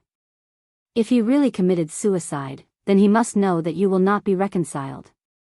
He knows how much power you have now. Your unwillingness will plunge Zhongzhou state into great chaos, which is definitely not what Qin Fangqing wants to see. He looked into Li Tianlan's eyes and said softly, he admitted his failure, so he will wait for you to kill him. After everything is settled, he will choose to let himself die in your hands to keep Zhongzhou state stable. In his view, this is the last thing he will do for Zhongzhou state. Li Tianlan sat there and was silent for a long time. Where is Qin Fangqing's body? Xianyuan Wushang suddenly asked. In the Qin family. It was sent from the Hidden Dragon Sea to the Qin family an hour ago. Zhongzhou state will release the official news in the evening at the latest. Let's go and have a look first. Xianyuan Wushang thought for a while and said slowly. When he spoke, his tone was very confident. Perhaps apart from him, only Li Tianlan knew how difficult it was to kill Qin Fangqing. Excluding the possibility of coincidence, there were not many people who could do this. As far as Xianyuan Wushang knew, only Li Tianlan and Xing Tian, who were in the neutral camp, could do this. But they could not do it. If it was not them, then there were only two directions. Either it was the order. Or the shadow. Jiang Shangyu. Lin Shi. There were only two possibilities. And with their strength, if they did something, Xianyuan Wushang could not have missed it. Lin Shi must have known this. Therefore, Xianyuan Wushang had locked his suspicion on Jiang Shangyu. Because only Jiang Shangyu did not know the existence of him and Lin Shi. Only under such circumstances could Jiang Shangyu think that his move was flawless. As long as we really confirm the cause of Qin Fangqing's death and find out the inside story, then we can find out the person behind the scenes. For the new group, this is not a bad thing. Xianyuan Wushang smiled, and his voice became calmer. Li Tianlan suddenly glanced at him and said thoughtfully, do you already have a suspect? Yes, but I'm not sure. Xianyuan Wushang said, I can tell you a piece of news. Before the decisive battle in Beihai, Jiang Shangyu and President Li Huaqing had a very secret communication. The specific content is unknown.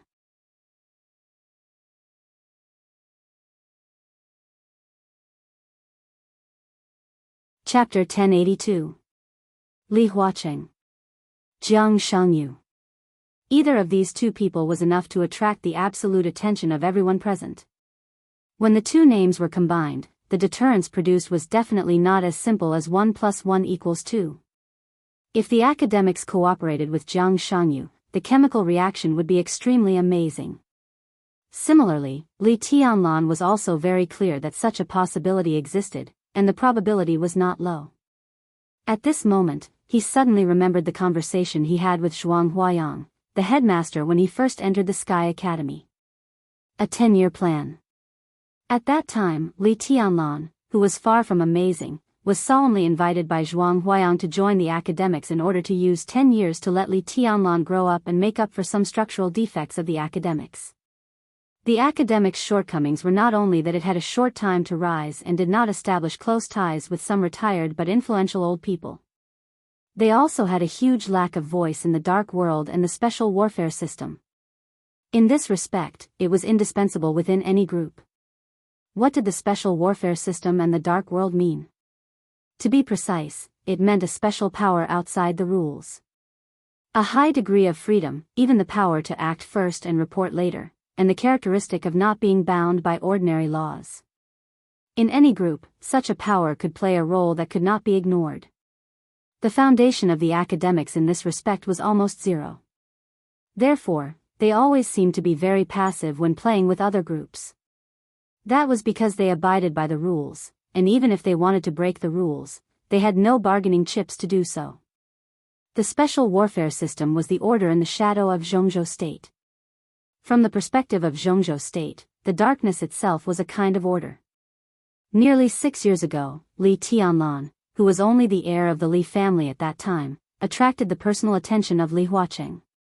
Li Huaqing instructed Zhuang Huayang to invite Li Tianlan to join the academics, and then facilitated the short-term cooperation between the giant group, the academy, the Samsara Palace, and the Li family. From this point alone, it could be seen how strong the academics' voice in the special warfare system and their desire for masters were. Li Tianlan's growth might have twists and turns, but on the whole, it was smooth.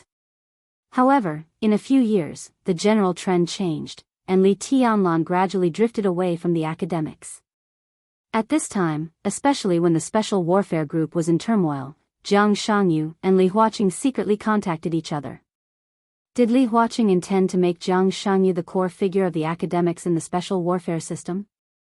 In contemplation, Bai Qingzhao was the first to speak. His tone was a little doubtful, but it was relatively soft. Mr. Xianyuan, you also said that this is a secret contact between the president and Jiang Shangyu. May I ask how you know about this? Xianyuan Wushang looked at Li Tianlan. Li Tianlan nodded slightly, indicating that everyone present could be absolutely trusted. Xianyuan Wushang smiled and said softly, I can hack into the entire network of East Island, control their weapon systems, and enter their core database. Naturally, I can also enter the core database of Zhongzhou State to see something. In fact, although the network protection of Zhongzhou State is much more advanced than that of East Island, there is no qualitative change. I checked Li Huaqing's communication record and saw the conversation between him and Jiang Shangyu. The time was 26 minutes. Starting from this point, it's easy for me to investigate something. The only pity is that I don't know what exactly they talked about. There was dead silence in the study. 2 seconds later, Dongqing Wudi suddenly stood up and stared at Xianyuan Wushang with burning eyes. Everyone looked at his seemingly harmless smiling face. A dog that bites doesn't bark. Although there was something wrong with this description, they all had the same thought in their minds. Dongqing Wudi looked at the fat man in front of him seriously, as if he wanted to record his appearance in his mind. The way he looked at Xianyuan Wushang was strange and complicated. It was as if he was looking at a devil, an angel, or a nuclear bomb that could destroy the entire world, or something else. He could freely hack into the core database of Zhongzhou State and East Island, freely tamper with all the communications of a country, and freely control all the weapon systems. What did this mean? It was clear just by looking at East Island the night before. If what Xianyuan Wushang said was true, no, what he said was true. The 3 fleets of Murderous Bird, Giant Whale, and Black Dragon had now been incorporated by the Zhongzhou State Navy. For this matter, Dongqing Wudi talked with Li Huaqing for a long time. Although this matter hadn't been discussed in a parliamentary meeting, the general direction had been confirmed. These 3 fleets would be incorporated into the South Sea Fleet and become the strength of the new group in the Navy. The 3 fleets would be merged into an aircraft carrier fleet, and Li Tianlan would personally appoint the commander and be awarded the rank of lieutenant general. The 3 fleets and the slow response of East Island for a whole night were the embodiment of Xianyuan Wushang's real strength. Except for the fat man in front of him, no one knew what happened in East Island that night. In that state, East Island was in a state of war. All the communications were interacting with each other at a high frequency. The imperial family, the cabinet, the army ministry, all the major martial arts schools, the rear of East Island, the front of Beihai, the special warfare system, countless departments, and countless people were exchanging information at any time. In such a highly vigilant situation, Xianyuan Wushang easily got the control of all the weapon systems in East Island and controlled all the communication networks. In that state, there were countless phone calls communicating with each other every minute and every second. If one of the phone calls made people feel that something was wrong, the delicate but extremely fragile network that Xianyuan Wushang weaved would be completely broken. But under such circumstances, Xianyuan Wushang didn't have any accident, and everyone was completely fooled by the false communication. For East Island, this was a dream. In the dream, Xianyuan Wushang was an angel. When he woke up from the dream, Xianyuan Wushang directly turned into a devil. This kind of person, this kind of ability, should be respected and valued at the highest level in any country. Everyone. When everyone was confused about East Island's behavior last night, the culprit showed up right beside them. It was him. He actually did it. If Zhongzhou State had such a person, Dongqing Wudi was a very arrogant person, but at the same time, he was also a person with extreme self-restraint. But when he saw Xianyuan Wushang and thought of East Island last night, even with his self-restraint, a logical idea directly popped up in his mind. With Xianyuan Wushang, Zhongzhou State could completely unify the whole world. What a ridiculous statement. What a crazy ambition. Unifying the whole world became the supreme will of hundreds of countries. This sounded inconceivable, but at this moment, it seemed so logical. Xianyuan Wushang could play East Island in the palm of his hand, which meant that the so-called top secret and perfect firewalls of any country in Zhongzhou State, Star State, Snow Country, European land, or any other country in the world were useless in front of him. Hypothetically, under such circumstances, Zhongzhou State could completely invade without any scruples. Counterattack? There would be no such thing. When Xianyuan Wushang controlled the enemy's weapon system, the only counterattack the enemy could do was to use manpower and some guns. This level of control could even make all the high-tech weapons of the enemy turn around to attack their own country. To unify the whole world, Zhongzhou State would not even sacrifice the life of a soldier. It was so crazy, so absurd. Whether Zhongzhou State had such an idea or not, Dongqing Wudi was a soldier.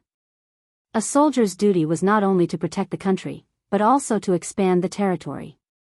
At this moment, Xianyuan Wushang in front of him was undoubtedly a treasure, which made him extremely surprised and terrified. Such an ability could indeed unify the whole world. But if there was really such a so-called unification, then did all this have anything to do with Zhongzhou State? Rather than saying that Zhongzhou State unified the world, it was better to say that Xianyuan Wushang unified the world alone.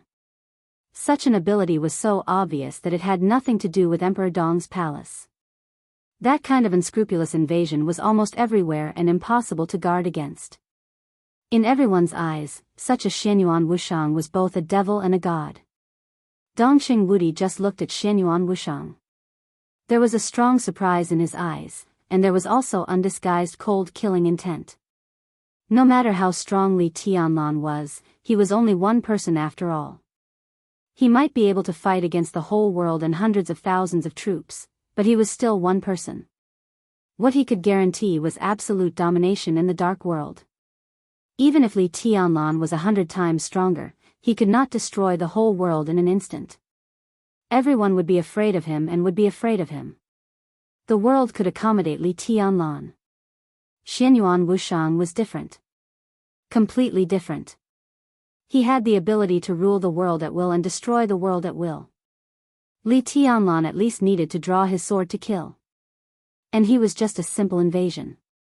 He invaded Zhongzhou State, Snow Country, Star State, and any other country. With a bang, the world would be destroyed. What was this? What the hell was this? Such a person should not exist. His existence would be absolutely hostile and feared by everyone. If such a person's ability was exposed, the whole world would kill him at all costs, including Zhongzhou state. His existence made everyone feel that their life and death and future were all controlled by him. But in the face of that terrifying possibility, even Li Tianlan was a nonentity. Tianlan, can this person be trusted? Dongxing Wudi slowly turned his head to look at Li Tianlan, his eyes extremely solemn. Tianlan, kill him. Bai Zhanfang was silent for a long time before he slowly said. His tone was firm and tough. Kill. Wu Jingmin expressed his attitude without hesitation. No matter what, he has to die. Kill him. Zhou Mulan also said. Boundless killing intent completely surrounded Xianyuan Wushang. Xianyuan Wushang shrugged helplessly. He doesn't have this ability now. Li Tianlan shook his head and said the most important information. After a pause, he said again, and, he can be trusted. No one spoke. Li Tianlan frowned. Perhaps because he was facing his own people, he did not hide his dissatisfaction. I said, he is my brother. Still silence. After a long time, Dongxing Wudi let out a long breath. His eyes were a little complicated. How did you do it? It's a prop. Xianyuan Wushang smiled and said, or you can understand it as me using that prop to temporarily replace the network system of East Island and invade their core database.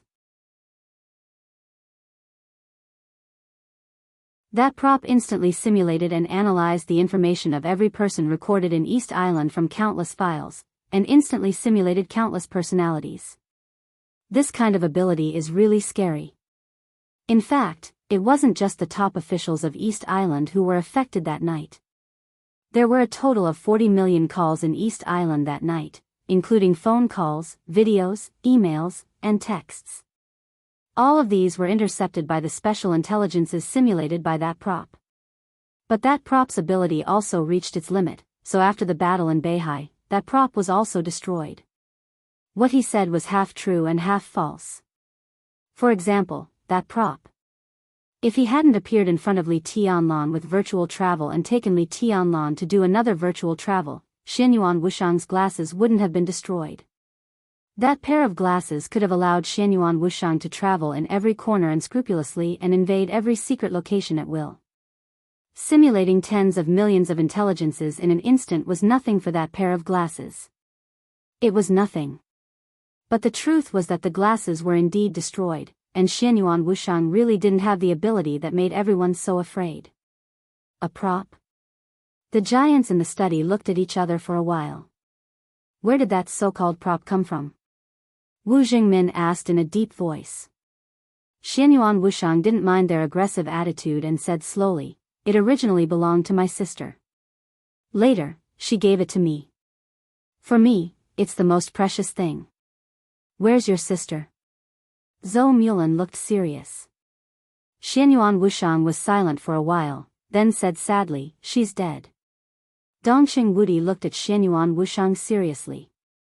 His intuition told him that Xianyuan Wushang wasn't lying. He breathed a sigh of relief but also felt a little pity. If it was just a prop, its value would be completely different.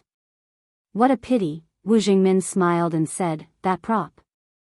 If it could still be used, it would be enough to be the most important strategic weapon of the country. Even if it could only be used once, it would be a great deterrent. This kind of weapon makes everything developed by other countries meaningless. The more advanced the weapons they develop, the more advanced they create for themselves. Such a value can be said to be far greater than a murderous weapon. Xianyuan Wushang twitched the corner of his mouth. He subconsciously wanted to say that it was nonsense, but he held back. The murderous weapon of Miracle City was something he had always paid attention to, so he also knew some information. Obviously, when people here found King Wei, he was in an absolutely weak and seriously injured state. Even his consciousness was about to dissipate, leaving only a little instinct. With King Wei's particularity, in the real environment of Miracle City, his injury could only get worse and worse, without any possibility of recovery. The so-called hermit family that first found King Wei had been guarding his body. No one knew how many years had passed before the Wang family of Beihai destroyed the hermit family and found the prestige that was on the verge of death. Countless high-tech devices were used at the same time, and finally, King Wei's body and murderous weapon were barely decomposed, turning into the carefree and murderous weapon of today. At present, even if King Wei's body was reunited, he was still seriously injured and could die at any time. His power was completely incomparable to that of his heyday. But even so, once King Wei's body was reunited, his energy should be able to barely form a small circulation around Li Tianlan. With the supplement of Li Tianlan's sword energy, his energy could be self-sufficient. Its power was at least countless times stronger than that of ruthlessness at its peak. When Li Tianlan returned, King Wei in his heyday would be equivalent to the existence of the peak energy source. This was the only weapon that occupied the throne in the corridor of time and space over the incomparably long years. It was the weapon of the first emperor. If King Wei hadn't died with Li Tianlan, the current corridor of time and space might have been King Wei to take the position of King of War. Compared to King Wei, the little tool in front of him was nothing. Is there any more of such a prop? Bai Zhanfang asked slowly. Xianyuan Wushang shook his head. No. The giants all breathed a sigh of relief. Some were glad, but also disappointed. Their moods were extremely contradictory. That is to say, without that prop, no one in the world can invade at will like you, right? Dongqing Wudi asked. Xianyuan Wushang thought for a moment and grunted. Such people actually existed. The strength of Lin Shi's apostle was no less than that of his sister. If he did it himself, the effect would be many times better than that small prop. But he could indeed do it. Obviously, they were now being targeted by the eldest princess. Under such circumstances, the most he could do now was to search for information and occasionally use virtual shuttle to escape for his life. The dignified apostle, whose destructive power was almost invincible among his peers, could only escape for his life and search for information. The corners of Xianyuan Wushang's mouth curled up slightly. He was somewhat gloating. That's the end of this matter. Dongqing Wudi said slowly, Tianlan, don't publicize this matter. It can't be explained clearly. As long as he is around you, it will cause others to be afraid, which is not a good thing. No one will believe that he can only use that ability once. As long as he is around, you will be in trouble. Such a person is a real devil in the eyes of his opponents, but in the eyes of his own people, he is equivalent to an angel. Once this kind of trouble is publicized, it may cause very bad results. Devil, angel, Xianyuan Wushang laughed. In fact, my greatest wish is to be an angel. Unfortunately, at least so far, I haven't seen any hope of becoming an angel. Bai Zhanfang obviously didn't like Xianyuan Wushang. Seeing that the fat man was serious, he snorted and said grumpily, why don't you say you want to be a god? God is the human definition of a powerful creature beyond the scope of understanding. This term is strictly abstract. In a sense, it doesn't exist. Even if it exists, a god may not be stronger than an angel. So you recognize an angel, but refuse to recognize a god? Li Tianlan suddenly added. No one else spoke. Instead, they looked at the two of them as if they were looking at a mentally disabled child. Zhongzhou State had always been a country of atheists. I'm just against the term god. I don't deny certain powers. Angel is just a title. As for a god, I agree with it. But even if it really exists, it shouldn't be called a god. It should be a superconsciousness that is above everything and creates all things. It's something we can't see. Specifically, we have another name for those who are like gods and have absolute power. It's about truth and irreplaceable. We call them. Xianyuan Wushang smiled and said softly, Master.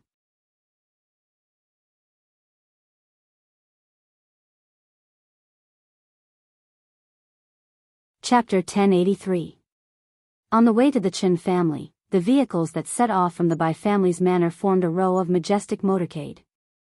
The cars chosen by Dongqing Wudi, Zhou Mulan, by Zhanfang, and Wu Jingmin were all black flags specially made for leaders in Zhongzhou state. Li Tianlan's car was given to him by the master of Samsara Palace in the year of the chaos in Snow Country. It was a custom-made Rolls-Royce, which was the only one in the world. Now it became Li Tianlan's car in Yuzhou. 5 cars lined up neatly in the front and back, surrounded by 4 escort cars, all of them Audis, quietly protecting the car in the middle. At the front, there were 2 police cars for clearing the way. At this time, including the route from the Bai family to the Qin family, according to the traffic situation in Yuzhou, without police cars clearing the way, they might have to walk until the afternoon. Xianyuan Wushang was still Li Tianlan's driver. He held the steering wheel and seemed to be a little curious about this means of transportation. "You haven't driven before?" Li Tianlan asked in surprise. He had long noticed Xianyuan Wushang's curiosity about cars, but this interest lasted from the hotel to the Bai family's manor, and then from the manor to here. Li Tianlan couldn't help but despise him. "Bumpkin. Indeed, I haven't driven before." Xianyuan Wushang sighed with emotion. "I haven't even seen this thing before. It's too heavy, and it even needs to hold the steering wheel to control the direction. Tut, it's an antique among antiques. If it were here, someone would definitely pay a lot of money to collect it." There was one thing that Xianyuan Wushang didn't say.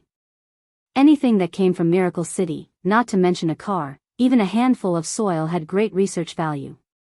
"What's your means of transportation?" Li Tianlan asked casually.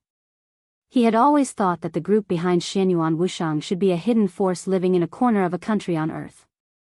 Maybe it was Africa, or the west of subcontinent, or somewhere else. Isolated from the world, they developed countless black technologies and discovered countless secrets. They closed themselves off from the world and rarely communicated with outsiders. But looking at it now, it didn't seem to be the case at all. No matter how little he interacted with outsiders, he should have seen a car before. Even if he hadn't, he should have seen a similar tractor. Xianyuan Wushang's curiosity about this luxurious vehicle wasn't because he was looking at something advanced. His gaze was more like he was admiring an ancient antique, just like how a modern person would look at a chariot from the pre-Qin dynasty. He was full of interest, but it was just an interest in collecting. Li Tianlan's expression was somewhat stiff. He could understand this interest, so naturally, he could also understand the other meaning behind this interest. Even in modern times, not everyone liked antiques. Xianyuan Wushang had this kind of interest, so he liked this Rolls-Royce very much. It was like a normal person facing a bronze chariot with thousands of years of history. The only thought in their mind was, what the F***ck is this rubbish? It's a pile of scrap metal. So backward? Backward? So, were they the bumpkins in Xianyuan Wushang's eyes? We can use virtual shuttle to temporarily turn ourselves into data. In the later stage of the development of the quantum network, it is extremely compatible without any lag. The data stream that can be accommodated is beyond everyone's imagination. If we turn ourselves into data, we can go anywhere regardless of distance. Why do we need to use a car? Xianyuan Wushang said with a smile. Li Tianlan was a little dissatisfied and didn't believe it. Is something like virtual shuttle as common as bicycles in your world? This kind of technology is high-end anyway. Even if it's ordinary, the so-called quantum network should be your main communication channel, right? Just like the current internet, it turns people into data. If the data is turned into data by a super hacker, can he take advantage of the opportunity of turning himself into data to invade the inside of your quantum network? Don't you have any precautions for such a shuttle? It's not that exaggerated. Xianyuan Wushang smiled. But we do have precautions. Even in our world, virtual shuttle is a very high-end technology. But for me and the people around me, we can use it at any time. As for most people, Xianyuan Wushang thought for a moment and said, they don't use cars either. His eyes suddenly lit up. Big brother, I remember a few movies here. There's a guy who claims to be comparable to God with a mortal body. His equipment, to a certain extent, is close to our normal means of transportation. If you like, I can get a set of advanced, cutting-edge armor, but it's a little troublesome and takes some time. Li Tianlan thought for a moment, not sure which movie Xianyuan Wushang was talking about. After a while, he found one that barely matched. You mean the Revenge Alliance? Ah. Xianyuan Wushang was a little confused. Iron Man? What's the difference? Isn't it just a role? Li Tianlan said grumpily, but his eyes were a little dazed. He had seen the whole series of movies and most of the derivatives mentioned by Xianyuan Wushang, but he had watched them with the company of another woman he hadn't heard from for a long time.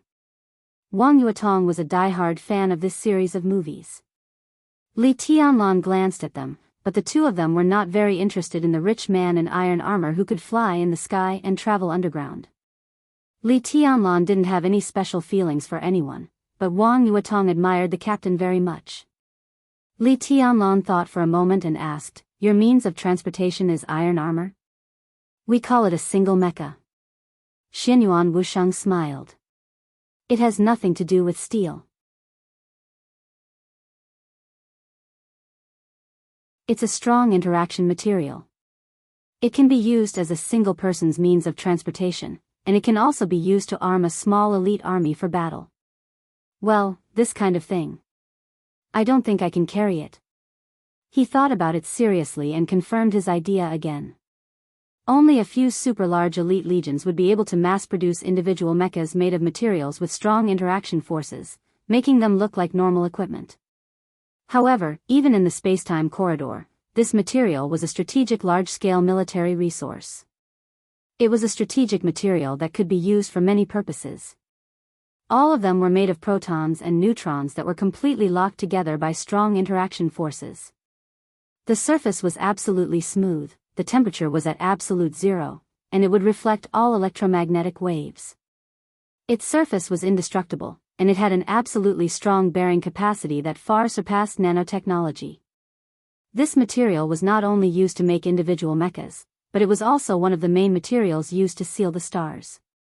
And the so-called sealing a star, from the perspective of the people on Earth, was the so-called celestial giant structure project. To put it simply, it was the Dyson sphere in the concept of the people here. According to Xianyuan Wushang's understanding of Miracle City, there was currently nothing in any country in the world that could cause the slightest damage to such a mecha. Of course, this so-called nothing didn't include the complete King Wei.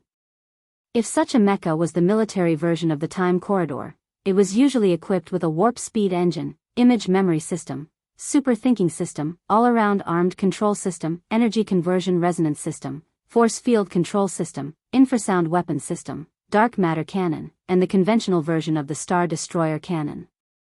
This also meant that such a mecha didn't even need to be operated in the internal space. In the state of super thinking, just the mecha itself could carry out long-distance superluminal cruising and fixed-point teleportation. With the current level of development on Earth, even if Earth developed for 1,000 years, it would still be impossible to face such a mecha alone. Such a mecha could easily penetrate the entire Earth in its absolute speed, as simple as a bullet piercing through a piece of tofu.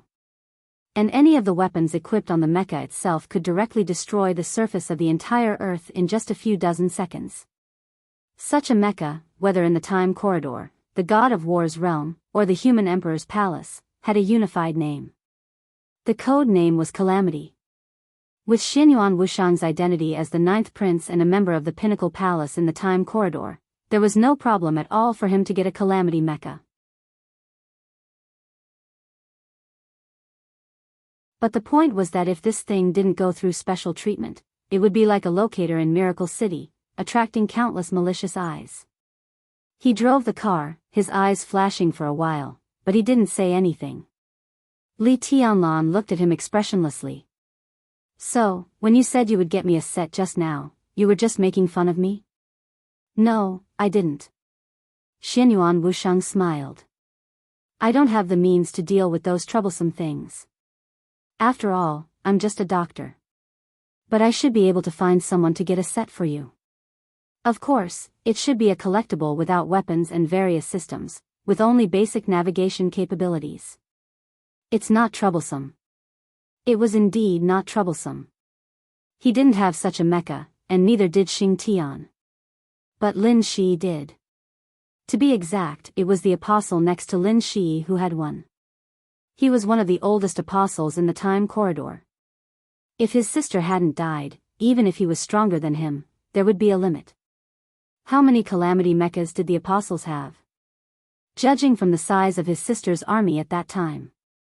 This type of calamity grade, fully armed and equipped with different weapons to form a complete set of combat systems, in the hands of the apostles, would be counted in the hundreds of millions. That was the most conservative estimate. If it weren't for the restrictions of the real environment of Miracle City and the eyes of Princess Royal, when the apostles completely released their army, the number of calamity mechas alone would be more than the total population of Miracle City. And the number of his other armies would be dozens of times more than that. Omnipotent, omniscient, and omnipresent. As the pinnacle of the Order camp, this was the position that the human clan was currently at the limit of this path. It crushed everything at the same level, with the highest lethality and destruction. This was the Apostle of Destruction. It's not bad to get a set to play with. Li Tianlan nodded and said. He wasn't very interested in the mecha himself. It only had basic navigation ability, which meant that it couldn't even be compared to the state in the movies, not to mention the complete state of the mecha. With Li Tianlan's current strength, his physical strength was completely endless. The second heart could support him to squander the power of his dual wind and thunder veins unscrupulously. If Li Tianlan rushed from Yuzhou to Tiannan Xianyuan City at full speed, even without Ruthless, it would take him no more than 3 hours on foot. During this time, Li Tianlan even had time to smoke a few cigarettes. This was not Li Tianlan's limit in the future. But it was already the limit of martial arts in the entire dark world.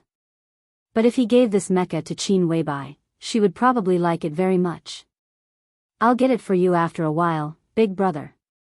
Xianyuan Wushang laughed. Li Tianlan nodded carelessly. He had been thinking about the problem that Xianyuan Wushang had just mentioned. Their group didn't recognize God. Their disapproval was not a denial of the existence of God. They were just a simple denial of the word. They denied it. They believed that angels stood side by side with the so-called God. As for the power that the gods represented in their minds, they referred to it as Lord. Lord. This was a very profound title. Li Tianlan thought of the Bible. This word often appeared in the Bible. There was a Bible in his bedroom. Qin Weibai was an extremely devout believer. She occasionally prayed, but she didn't go to church. She disdained the Holy Land, but Li Tianlan could clearly feel her devoutness and tranquility. Did the so-called Lord that Xianyuan Wushang mentioned also mean this? If this was really what he meant, then, Lord really existed? What is Lord? Li Tianlan suddenly asked. He had realized that Xianyuan Wushang could say a lot of things, but he couldn't say a lot of things. It depended on how Li Tianlan asked. At least the so-called mecha had already surpassed most people's understanding of technology, and then it made Li Tianlan's thoughts shift to another direction that he felt was a little absurd, a little fake, but it was also very true. Xianyuan Wushang hesitated for a moment, then said softly and quickly, "It's the authority." There were only 3 words in this short sentence. If he deliberately sped up, it would take him less than half a second. But what Li Tianlan heard was a chaotic noise. The malice of the world was boiling in Xianyuan Wushang's body, destroying countless cells in his body and sucking away the vitality of a large number of organs. Xianyuan Wushang's face turned pale for a moment, but there was a touch of eternal pride and arrogance in his eyes that seemed to be eternal and would never yield. Does it have anything to do with the Bible? Li Tianlan took a deep look at him and asked from another angle. Xianyuan Wushang was silent for a long time and didn't speak. The Rolls-Royce drove steadily on the road of Yuzhou, followed by Wu Jingmin's Hongqi. When the motorcade drove through a bustling street, Xianyuan Wushang let out a muffled groan and wiped the blood from the corner of his mouth. He shook his head slowly and said, "No, it has nothing to do with the Bible. The Lord in the Bible, we prefer to call it the superconsciousness, which is beyond the scope of everyone's understanding. The Lord I'm talking about is like my father, and, He glanced at Li Tianlan and added the second half of the sentence in his heart, as well as you and Qin Weibai. These things are very interesting. Li Tianlan thought silently. After thinking for a long time, he slowly opened his mouth and said, "Interesting." Xianyuan Wushang laughed. His smile was a little bright and a little sad. "It's really interesting, of course it's interesting." To fight with heaven and earth, to stand side by side with heaven and earth, to be the enemy of the world. Survival, no matter when, is the most important thing. Xianyuan Wushang murmured to himself. Everyone is trying to survive. This is instinct. Li Tianlan looked at him quietly. Instinct, instinct, ha. Xianyuan Wushang suddenly laughed wildly. He turned his head and looked at Li Tianlan seriously. "Big brother, do you have a goal?" "What do you mean?" Li Tianlan raised his eyebrows slightly. "It's a goal, an ideal, a dream. Whatever you say, it's a height you've been pursuing but haven't reached for the time being." Xianyuan Wushang repeated it very seriously. "Goal, ideal, dream," Li Tianlan murmured to himself. After a full 2 minutes, he smiled and said, "There should be. I have a lot of goals. A lot, a lot." His voice seemed to become soft. "When I was very young, my biggest goal was to be able to eat meat for every meal and let my grandfather drink wine for every meal. When I was a little older, I hoped that I could become strong quickly and walk out of the Li family's camp. When I was a little older, I began to pursue the invincible realm. I hoped to reach that realm as soon as possible, because only when I reached that realm could I protect the Li family. When I walked out of the border and met Wang Tianzong, my goal was to be invincible in the world. I wanted to lead the Li family to surpass the previous peak and stand at the highest place." "Well," Li Tianlan smiled and said, "that's probably my goal now. Now I can be said to be invincible, but it's not absolute. And the Li family, we don't stand at the highest place." "Good goal." Xianyuan Wushang smiled, but there was no smile in his voice. If, big brother, if you know that your goal is right in front of you, but you can't succeed no matter what, and you can only work in vain again and again, what will you do?" His voice was steady and soft. Li Tianlan raised his head and quietly looked at the little fat man in his sight. There was no expression on his chubby face, but there was a touch of sadness that couldn't be concealed in his eyes. It went deep into his bones. "I will persist." Li Tianlan was silent for a long time before he slowly opened his mouth and said, "Yes, persist." Xianyuan Wushang said softly, "We are also persisting, so, what's your goal?" Li Tianlan asked calmly. "Survival." Xianyuan Wushang smiled and said, "That's our biggest goal. Unfortunately, we're about to fail again."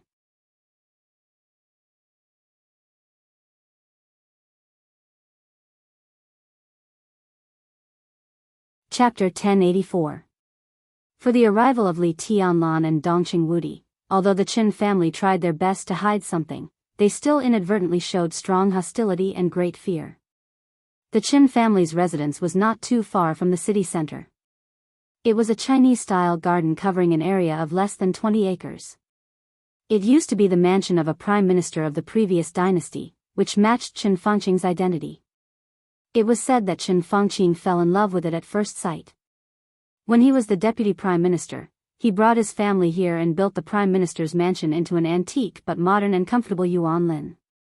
About 7 years ago, the mansion was bought by Haoyue Group for 1.2 billion yuan. With such an area, the history of the mansion, and the fact that it was in Yuzhou, the price was not too high, but Yuzhou did not suffer a loss. Qin Fangqing's body was currently parked in the main hall of the mansion. When Li Tianlan and the others rushed over, a large number of people came out to greet them. What was rare was that except for Qin Fangqing, the other 8 directors were in Yuzhou. Dongqing Wudi and Zhou Mulan were with Li Tianlan. The remaining 6, including Li Huaqing, all appeared in Li Tianlan's sight at this time. But the one walking in the center was not Li Huaqing. It was a middle-aged man in his early 40s. he looked a little like Qin Fangqing. He was slightly fat and wore a pair of glasses. At this time, he was wearing morning clothes.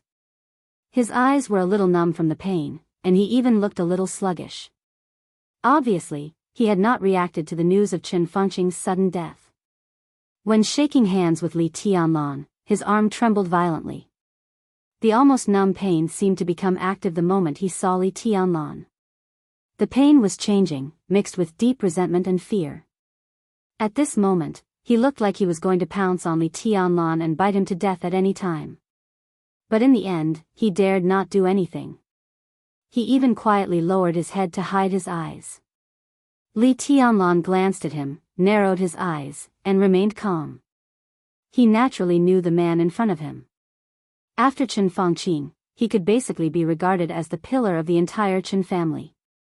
This was Qin Fangqing's biological son and also Qin Fangqing's successor in Zhongzhou State, Qin Shi. A year ago, he was just transferred to be the governor of Nanyuan Province. This year, he had just turned 38 years old. Standing in this position, it could be said that he had a bright future. Moreover, he was transferred to this position a year ago, which was enough to prove Qin Fangqing's good intentions. The election was only about a year away. After the election, whether Qin Fangqing retires or not, the major groups will adjust their existing personnel. Some people will be promoted, some people will be demoted, some people will leave, and some people will stay. Before and after the election, it has always been a time of turbulence. Qin Shi was placed in the position of president a year ago. After the election, just after the red line of 2 years, the Prince Group can completely let Qin Shi take a step forward, leave Nanyuan, and become the speaker of a province. What was Qin Shi's position in the Prince Group? Judging from his age and position, it was obvious at a glance. Nowadays, Zhu Yuanshan, who was the focus of attention in the new group and was even considered to be very likely to become the president in 10 or 20 years, was 38 years old this year and served as the speaker of Jiangxi province. In the southeast group, Wang Jingxin, who was almost as famous as Zhou Yuanshan, was 36 years old this year and served as the governor of Jianghuai province. Qin Shi was 38 years old this year and served as the speaker of Nanyuan province. If everything went well, then after the election, as soon as Qin Fangqing came down, or even before Qin Fangqing retired, Qin Shi's position would change again. Combined with the current personnel structure of the Prince Group, Qin Shi was likely to go to Tianfu province to serve as the speaker, embarking on the road to heaven that Qin Fangqing had walked before, from Tianfu to the southwest, entered the parliament, and finally competed with Zhou Yuanshan, Wang Jingxin, and others for the position of several directors. Zhou Yuanshan, Wang Jingxin, Qin Shi, for such people, if there were no major accidents, their path was destined to be smooth sailing. Perhaps there would be challenges, perhaps there would be setbacks, there would be ups and downs, but in the end, they would all reach a dazzling position. What they were fighting for was only a matter of ranking. But now, the big accident really happened. If Qin Fangqing didn't die, even if he retired early, it wouldn't be a big problem. The Qin family might suffer heavy losses, Qin Fangqing's reputation might be ruined, but the Prince Group would certainly protect Qin Shi. His current position and qualifications were perfect, that was the perfection that the Prince Group had spent countless resources to pave. He was one of the core successors of the large group, and now he had reached the position of the provincial speaker, which meant that the internal management of the group couldn't give up on him, nor would they allow him to stumble, because the group didn't have enough time and resources to cultivate other successors. So as long as Qin Fangqing was still there, even if he didn't have any position, Qin Shi would be able to stabilize his position. 1 year later, he would go to Tianfu, and 6 years later, he would enter the southwest, and the Qin family would once again restore its former glory. But Qin Fangqing died. Very suddenly, without the slightest sign, died inexplicably, and left people at a loss. Qin Shi didn't believe that his father's death was an accident.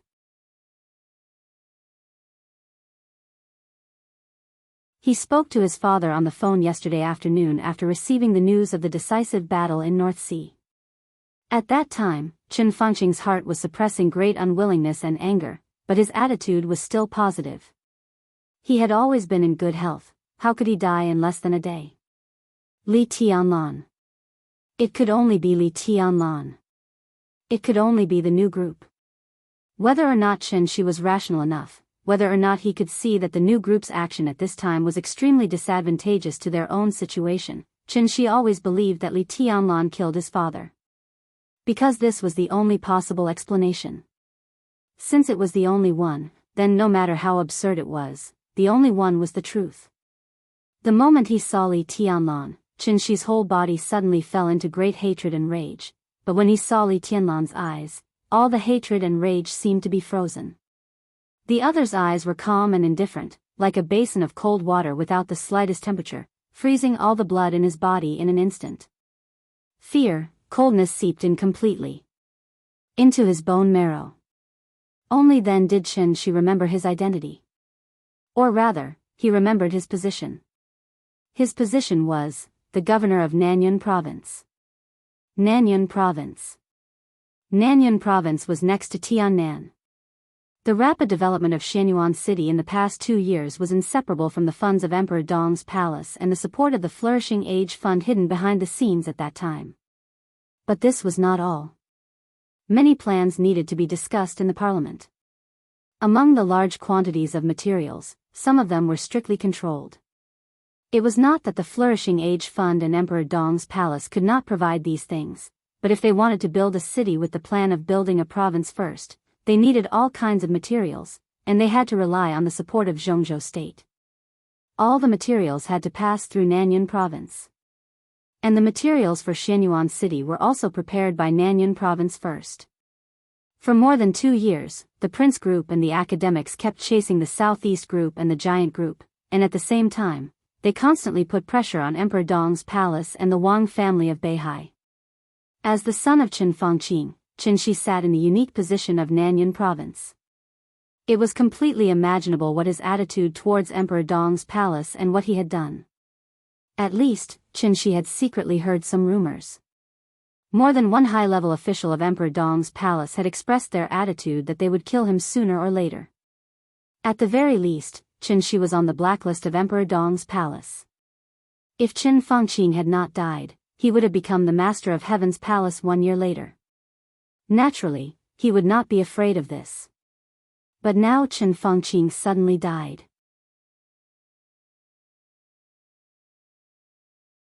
At this moment, Chen Shi finally realized that his position as the successor of the group had been greatly shaken. There were 2 paths in front of him. One was negative, and the other was positive. The negative response was naturally to do nothing, expect the counterattack of the group, expect Emperor Dong's palace to fall apart, or expect Li Tianlan to let the Qin family go under pressure. Strictly speaking, Li Tianlan did not have any hatred towards the Prince Group. The outcome of the game was at most a matter of gratitude and resentment, but not hatred. If he lost the game this time, he would naturally have a chance to get it back next time. All his killing intent was concentrated on Qin Fangqing. Today's plunder and suppression of the Prince Group, strictly speaking, had little to do with Li Tianlan's personal will, but the basic demand of the rise of the new group. This demand, in the analysis of many people, could overwhelm everything. Qin Fangqing's death undoubtedly put great pressure on Li Tianlan. Perhaps under pressure, for the sake of the new group, he might not do anything to the Qin family.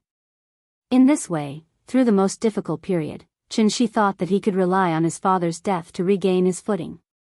On this path, the only thing he could expect was that Li Tianlan would let the Qin family go because of the excessive pressure. The positive path was the complete opposite. That was to use the news of his father's death to exert his influence to the extreme and run around. Now the Prince Group was like a powder keg that would explode at the slightest touch. Everyone had a fire in their hearts that they had nowhere to vent. If he came forward, he was 90% sure that he could completely unite the majority of the forces of the Prince Group in the shortest time. This force might not be led by him, but it was definitely aimed at Li Tianlan. This was also the situation that the academics hoped to see. Once he did this, the academics would respond to his actions as soon as possible. At that time, the Special Warfare Group and the Southeast Group might join in. They would target Dongqing Wudi, Li Tianlan, and the group behind them and make them make all kinds of compromises.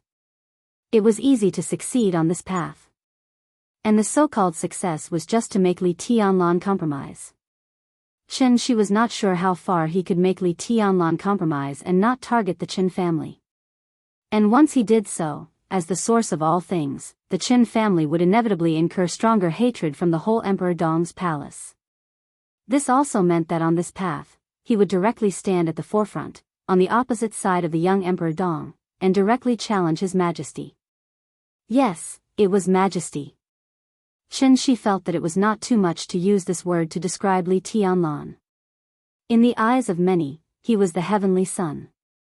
In the eyes of certain people, he was a child. In the eyes of Qin Weibai, he was her husband.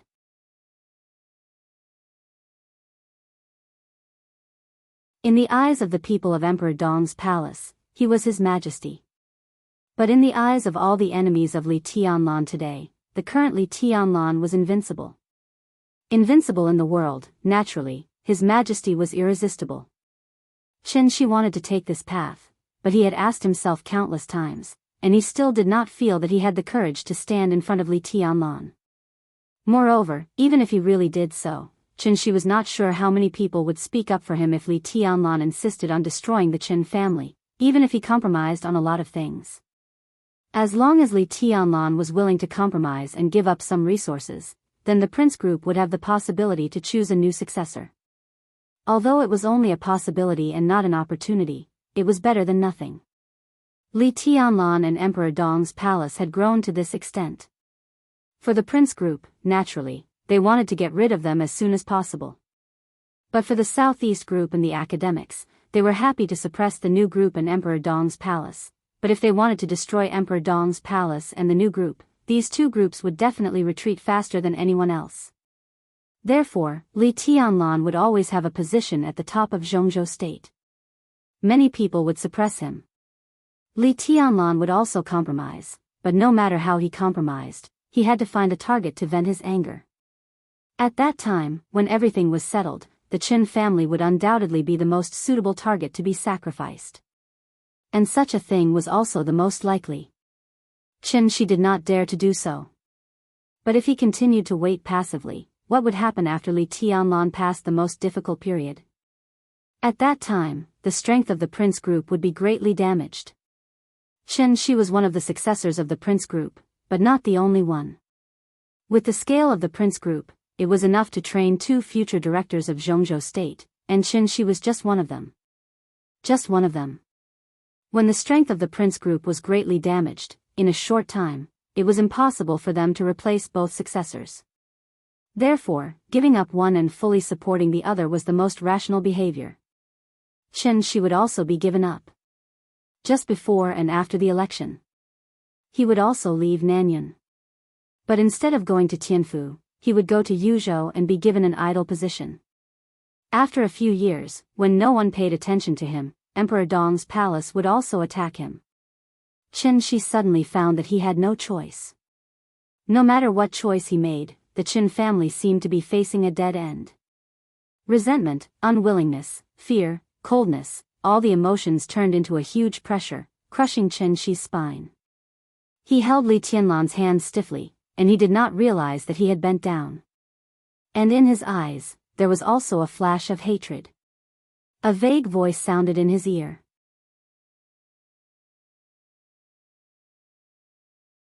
It was Li Tianlan's voice, faint, without any emotion, no apparent pain, no apparent pleasure. I'm sorry, for the whole Zhongzhou state, the death of the Prime Minister is a huge loss. The voice became more and more vague. Chen Shi could not hear it clearly. He held Li Tianlan's hand, and his body shook. At noon, in the sky full of snow, his body fell heavily to the ground. Call an ambulance, someone fainted, the Qin family was in a mess, and some staff began to make calls. In the noisy atmosphere, Li Tianlan shook hands with everyone in the Qin family in turn. He was expressionless. No one in the Qin family had the courage to look into his eyes. Li Tianlan shook hands with everyone in the Qin family coldly, expressing his condolences. Li Huacheng and other counselors just watched quietly. To some extent, such condolences were a demonstration. Li Huaqing and Hua Xingyang kept their composure. On the side, Guo Wintian's eyes flashed with a blazing and angry light. Zhou Yunhai kept his composure. Wan Qingyun and Ji Wenjiang's eyes flickered, and no one knew what they were thinking. Dongxing Wudi and Zhou Mulan walked in front of Li Tianlan calmly, as if they did not notice Li Tianlan's posture behind them. Until he shook hands with a nephew of Qin Fangqin, Li Tianlan casually shook his hand. A few sword intents rose out of thin air and froze into ice in Li Tianlan's hand. The water drops had been evaporated by the high temperature before they fell from his hand. This blatant action of washing hands embarrassed everyone in the Qin family to the extreme. All the counselors were watching this scene, and no one spoke. They all knew what Li Tianlan's action meant. This was tantamount to telling them a problem. The Qin family's business was not over. Was this an expression of determination? Li Huaqing sighed in his heart, looked at Li Tianlan, who walked in front of him, and reached out to shake hands with him. It's too sudden. Li Tianlan said. Yes, no one was prepared. The Prime Minister has always been very healthy. I just checked the data records of the healthcare doctor for the past 6 months. The Prime Minister's blood pressure has only been slightly high in recent months. Who knows? Li Huaqing shook his head, and his eyes were a little complicated. Is this an accident? Li Tianlan looked into Li Huaqing's eyes and asked.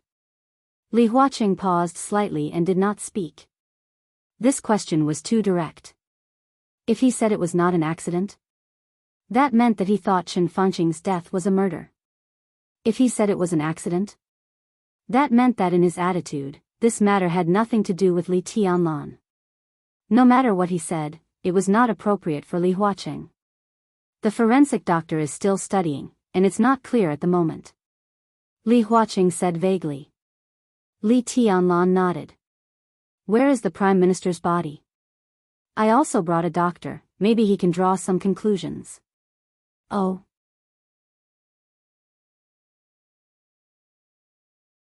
Li Huaqing glanced at Li Tianlan with some playfulness. It's not against the law to look at the body, is it? Li Tianlan said faintly and waved his hand. Xianyuan Wushang, who was walking at the back, slightly quickened his pace and stood beside Li Tianlan. Li Huaqing hesitated and nodded. Follow me. Li Huaqing said yes, said goodbye to the other directors, and went directly to the main hall. Qin Fangqing's body was lying on a bed, covered all over. Xianyuan Wushang glanced at Li Tianlan.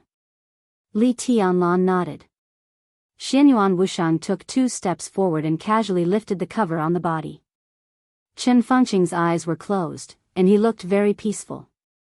If you didn't look at the color of his skin, he looked like he was asleep. With his back to Li Tianlan and Li Huaqing, Xianyuan Wushang narrowed his eyes. There was an incomparably pure light flowing in his eyes, as if he had seen through everything.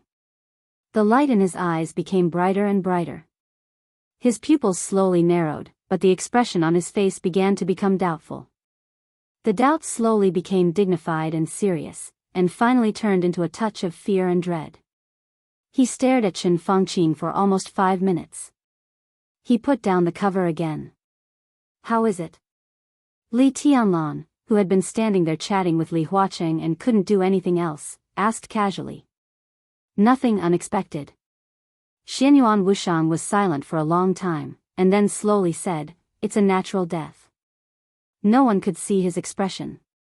Obviously, this was not the truth. But this was the only thing Xianyuan Wushang could know. From Qin Fangqing's body, he could vaguely feel that something was wrong. This feeling was vague, but his instinct told him that such a death was definitely not a normal death. But the problem was, Xianyuan Wushang knew that it was not a normal death, but he didn't know how abnormal it was. He didn't know at all.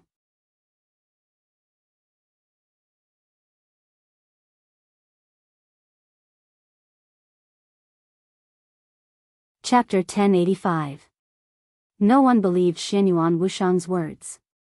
Just like the forensic doctor's conclusion that Qin Fangqing died of natural causes, no one believed it either. Such a death was too coincidental, and there were great benefits behind such a coincidence. So even if it was a natural death, some people tried to turn it into a conspiracy. Xianyuan Wushang was a doctor, but he was unknown and had no authority to prove it.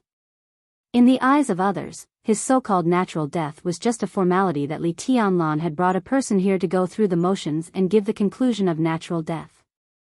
People didn't even believe that Xianyuan Wushang was a doctor. This conclusion couldn't stand scrutiny, and no one would believe it at all. But at the very least, Li Tianlan had to show his attitude.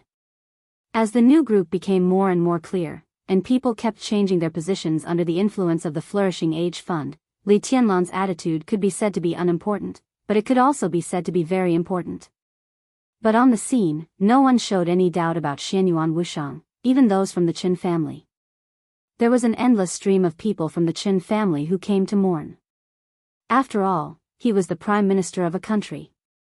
No matter how down and out he was, ordinary people couldn't compare with him. And now most of the people who could get the news were well informed.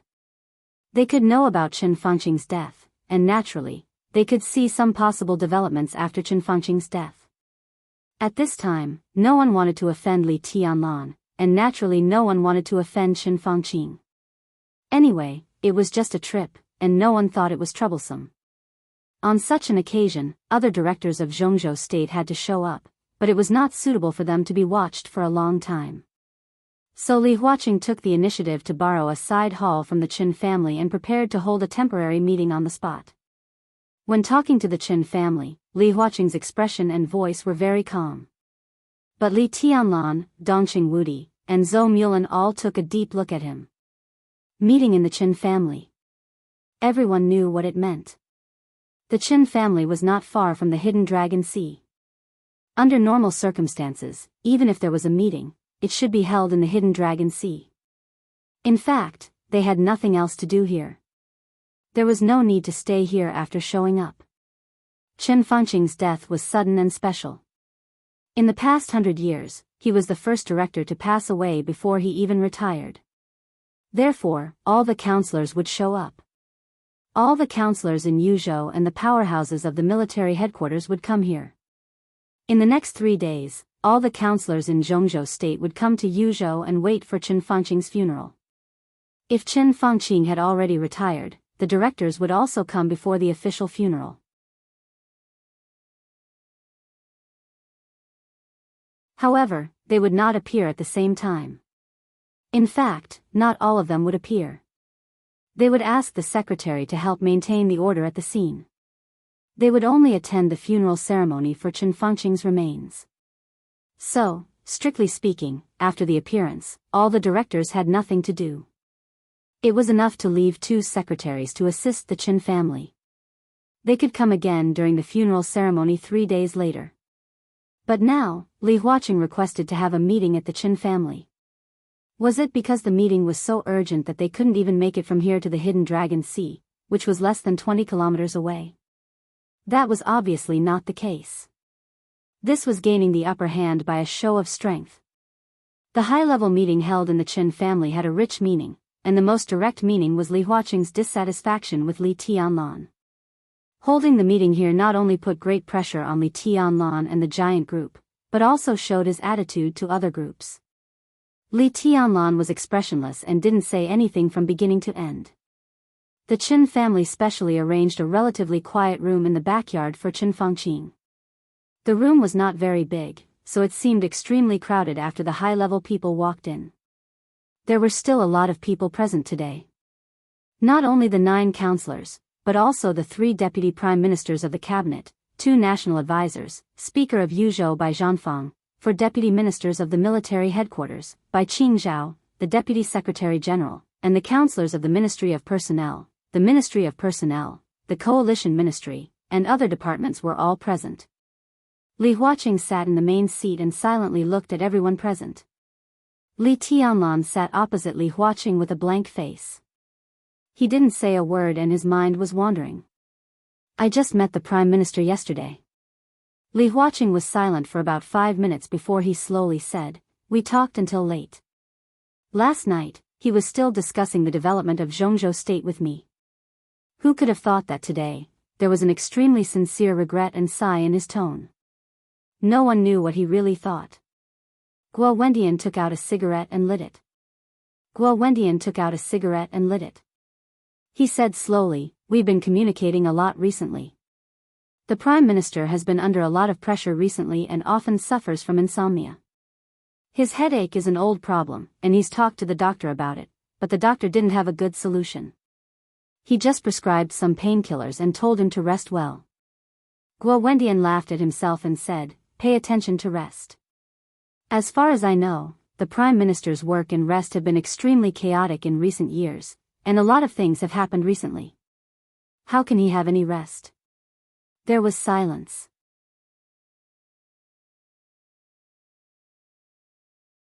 The Prime Minister has always been very concerned about the affairs of the cabinet.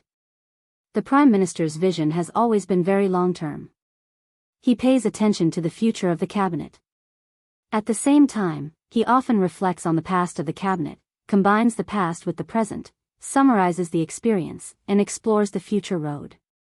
A few days ago, the Prime Minister mentioned to me that the future of the cabinet still needs new ideas, a new atmosphere, and 100 schools of thought contend. Many years ago, we vigorously supported agriculture, and later, we vigorously supported industry. These correct measures have established our position in the world today. In recent years, our eyes have been locked on finance and energy. For other fields, there has been a certain neglect, so we have also missed some opportunities. So the Prime Minister feels that after the election, we should promote some talents from various aspects and enrich the breadth of thinking of the cabinet.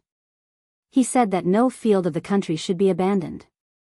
A cabinet member suddenly said in a calm and unhurried tone. Li Tianlan raised his eyelids and glanced at him, but still did not speak. The speaker was He Jingnan, a cabinet member who had been very low-key in recent years. The so-called cabinet member was theoretically at the same level as the deputy prime minister, but in fact, he had great influence but did not compete for the position of deputy prime minister. Strong people had real power in their hands, and they also had their own fields. But most of the time, they cooperated with the work of the cabinet. In other words, they cooperated with the work of the real master of the cabinet. A few years ago, He Jingnan had been in a state of semi-retirement. After this election, he was bound to retire. No one thought that in this matter, he would rush out after Guo Wendian to be the vanguard. He Jingnan felt Li Tianlan's gaze and nodded to him, smiling politely and respectfully. He was the backbone of the Prince Group, but he could not be regarded as one of the core members. However, Chen Fengqing died suddenly. In today's Yuzhou, he was already a relatively important figure that Guo Wendian could pull out, and Guo Wendian also gave him an offer that he could not refuse. Originally, He Jingnan did not intend to express his position in this matter. The fields he was in charge of overlapped with Wu Jingmin's in many places. In other words, he worked with Wu Jingmin in the cabinet. After Wu Jingmin entered the cabinet, he quickly straightened out the relationship. After experiencing the means of this old fox who had carried the flag for the Li family for more than 20 years, He Jingnan chose to give in. Although he was still in office, he did not have much time to show up in the cabinet. In theory, the situation and rise and fall of the major groups in Zhongzhou state had little to do with him. But his son was now in a critical period.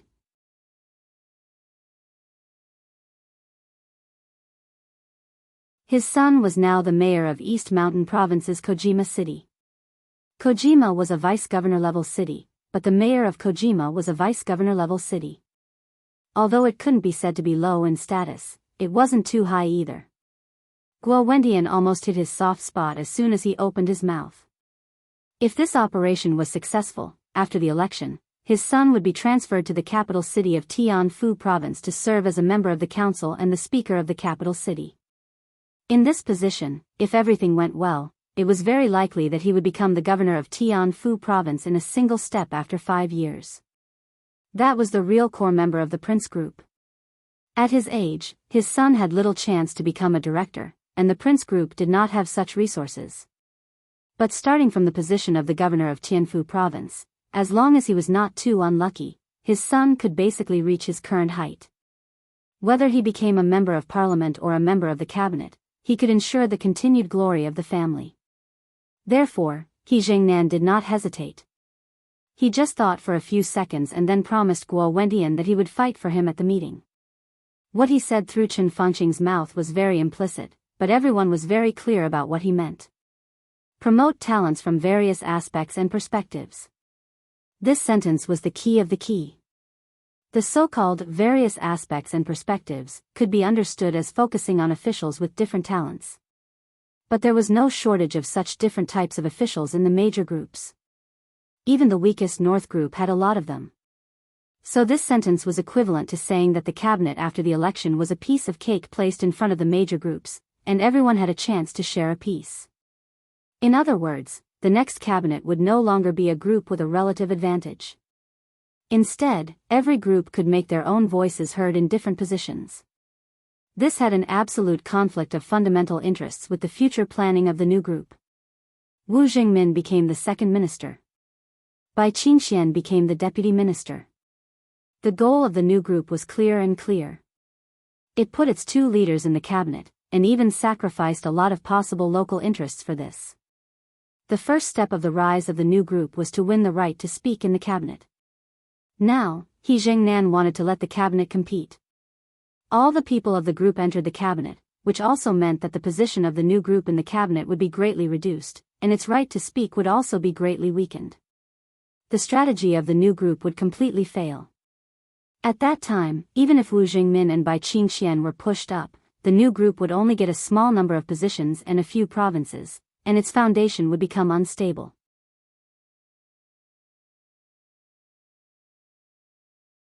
It was hard to say what the future of such a new group would be, but at least it would be difficult to start. The cabinet's competition was the first step of the Prince Group's plan. In this plan, because there were too many voices from all sides, the authority of the second minister would be weakened to a certain extent, and the main authority would be concentrated on the prime minister. Many contradictions and conflicts needed to be mediated by the prime minister who controlled the cabinet, which further accelerated the speed at which the new prime minister accumulated prestige in the cabinet. The second step of the plan was taken over by the academics. They tried their best to push Hua Zhengyang to the position of prime minister, put pressure on the new group, and curb his speed of development. The academics would fully support the first step of the Prince Group's plan. The Prince Group would fully support the second step of the academics' plan. The tacit understanding could be said to be flawless. In order to win more support, the prospect of the cabinet's competition was explained in advance, which was to rope in other groups.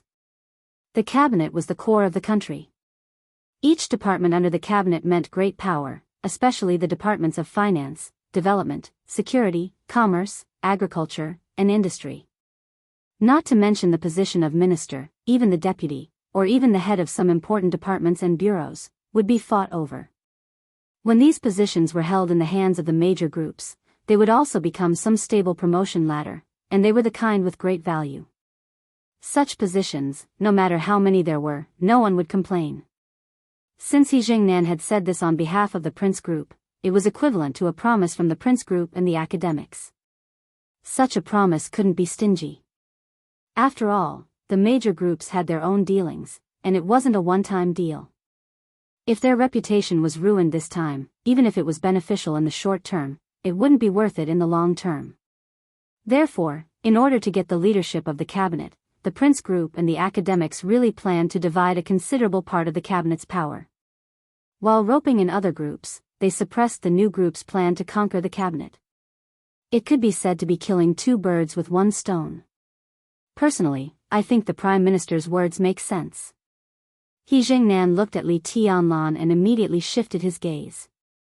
He wasn't too afraid of Li Tianlan. Li Tianlan did bring a lot of pressure to people, but no matter how arrogant Li Tianlan was, he wouldn't go so far as to kill his entire family just because of a few words. Everyone present knew this very well. Therefore, he continued to speak, expressing his attitude. It's simply a penetrating insight. I also hope to see a cabinet with diverse thinking.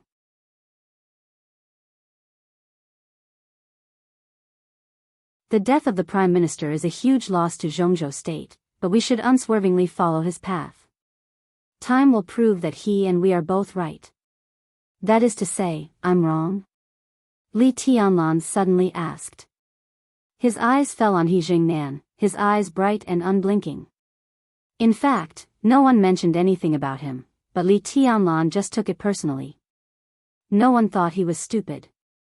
He just sat there quietly, but as he spoke, everyone could clearly feel a kind of incomparably cold and stiff pressure. He Jingnan moved his mouth and was about to speak. Li Tianlan suddenly said, "Have you really seen the Prime Minister recently?" He Jingnan was dumbfounded. Everyone's eyes shifted to him. At this juncture, He Jingnan could not take half a step back no matter what. He braced himself and nodded, saying naturally, "Of course. Of course. I don't believe it." Li Tianlan said lightly, "I don't believe the Prime Minister would say this to a dispensable cabinet member like you." It's not essential, this was an understatement, but in He Jingnan's ears, it had the effect of killing people. He Jingnan's face suddenly turned red. But before he could explode in anger, Li Tianlan had already continued, "I will send someone to investigate this matter. Your specific whereabouts these days will soon be investigated.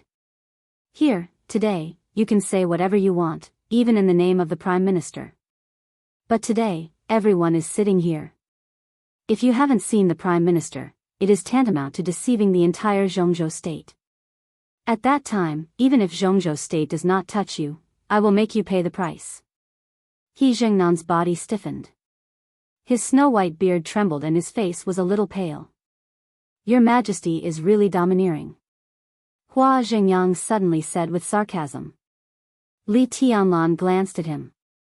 Whether it was He Jingnan or the Prince Group, they were important, but they weren't absolutely important. Everyone knew that whether the new group could conquer the cabinet or not had a direct and absolute relationship with whether Hua Jingyang could become the new Prime Minister. He was the biggest obstacle on the way to the rise of the new group. I don't want to be deceived, especially in the name of a dead man. Everyone is very clear about the Prime Minister's character. He distinguishes between merits and demerits. No one will deny what he has done. Such a person should be respected enough. But if someone uses his death to seek benefits for themselves, then where does the Prime Minister stand? Where does the cabinet stand? I will investigate it clearly and make some people pay the price. I do this to be responsible for Zhongzhou state." Li Tianlan's voice was cold and tough. The conversation seemed to be at an impasse. Li Huaqing silently watched the other people in the room without batting an eyelid. Hua Jingyang's eyebrows twitched slightly. He wanted to say something, but he held back.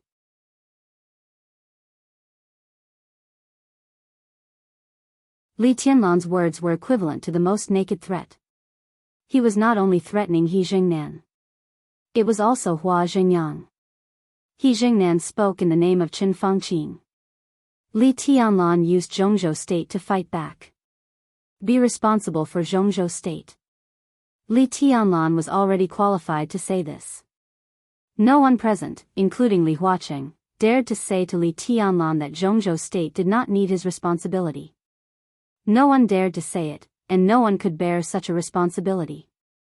So this extremely tough threat meant that Li Tianlan had forced the academics to the brink of falling out with him. Falling out completely? This was definitely not what Li Huaqing wanted to see. In the silence, Li Tianlan slowly tapped on the table in front of him.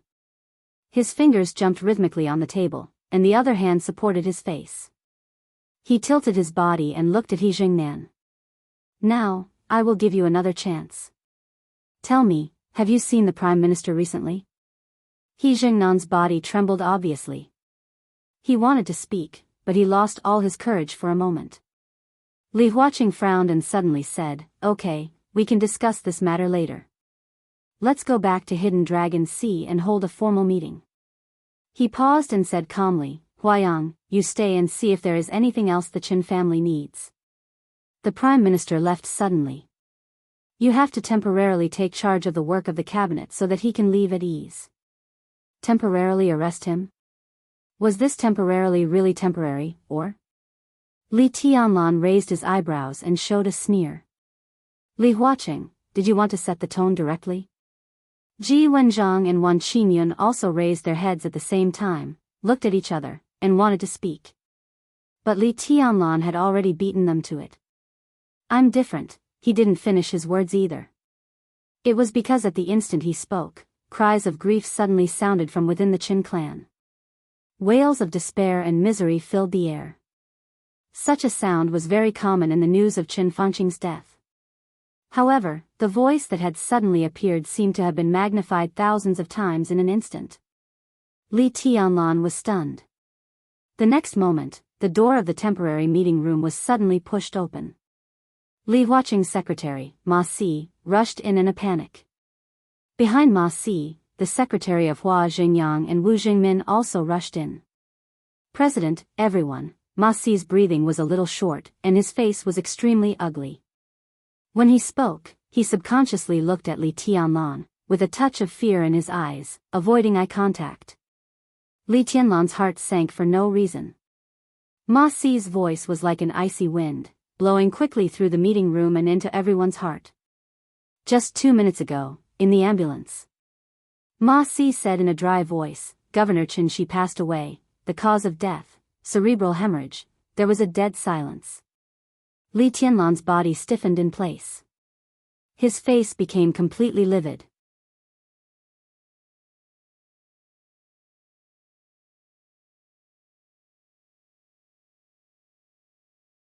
Chapter 1086. The crowd hurried, and the huge mansion of the Qin family was completely shrouded in a desperate and tragic atmosphere.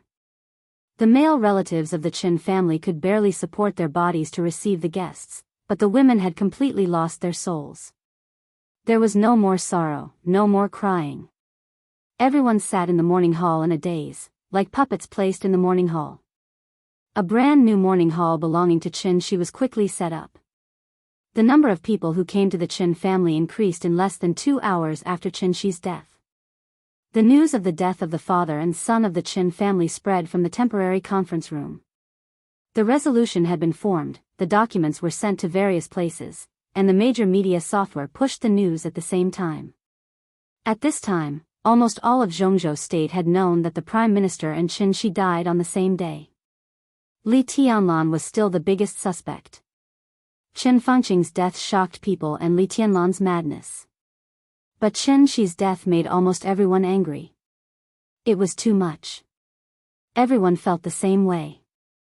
Li Tianlan was challenging the most basic bottom line that the whole Zhongzhou state had formed for hundreds of years. Killing the prime minister, killing the governor, if he could get through this safely, who would he not dare to kill in the future? Status was meaningless, position was meaningless, power was meaningless, and everyone in the whole Zhongzhou state would be shrouded in the shadow of Emperor Dong's palace. Would such a Zhongzhou state still be Zhongzhou state? Not anymore. The answer was yes. Not anymore. Such a Zhongzhou state was a cage. Perhaps no one would sympathize with Qin Fangqing and Qin Shi, but when they got the news, countless people started to unite and began to resist Li Tianlan. Power and the privileged class were unpopular in the eyes of most people, but they must exist. This was the most stable part of the order. Such stability was magnified to some extent, and became one of the sources of social stability. When the so-called privilege and power were killed by people who ignored the rules, regardless of the impact, such people became lunatics in the eyes of everyone. A lunatic who must die. The news of the death of the father and son of the Qin family was like a thunder, arousing endless killing intent and hostility. The most obvious and the first thing to show was the number of people who came to the Qin family to offer their condolences. The deputy speaker of Yuzhou province arrived first. Nobody thought too much about the deputy speaker who had the background of Special Warfare Group. Closely after that, the deputy mayor of Yuzhou province, the director of the development committee and the deputy minister of the Ministry of Personnel arrived. Everybody sensed something unusual. The patriarchs of the rich and powerful families brought their core members to pay a visit.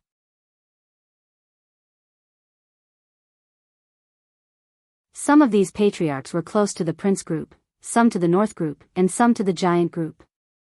But all of them came.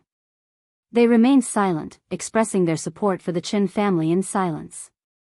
The meeting in the temporary conference room continued. Li Huaqing, who had originally planned to move the venue, once again chose to continue the meeting after hearing the news of Qin's death. Li Tianlan did not come out again. But everyone could imagine how fiercely Li Tianlan, even Dongqing Wudi, Wu Jingmin, and the others were suffering now. The meeting had been going on for nearly 5 hours.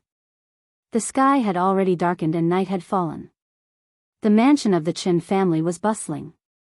A large number of officials gathered here. After coming here, except for those who had urgent matters, they were not in a hurry to leave. Even if a few left, they left their secretaries here. More and more people came to the Qin family. After dinner, these people still gathered in 2s and 3s, occasionally glancing at a certain corner.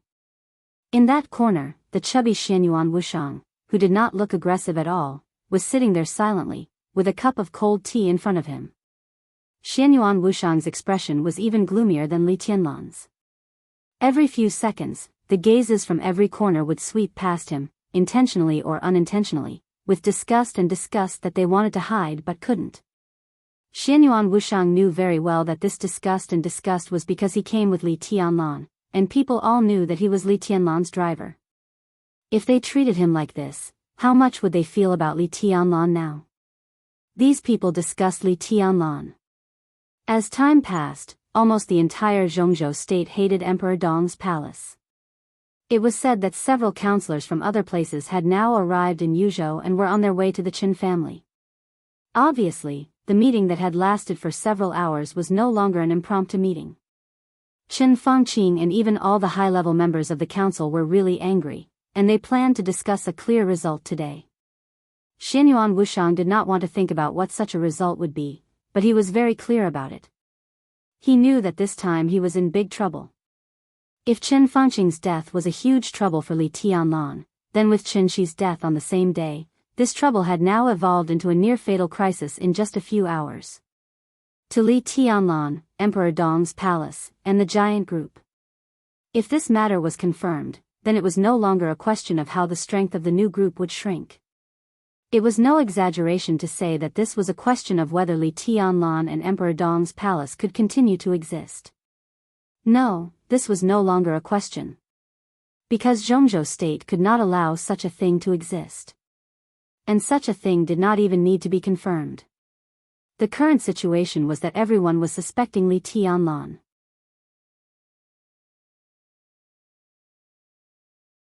When everyone thought it was Li Tianlan who did it, then it didn't matter who the real culprit was.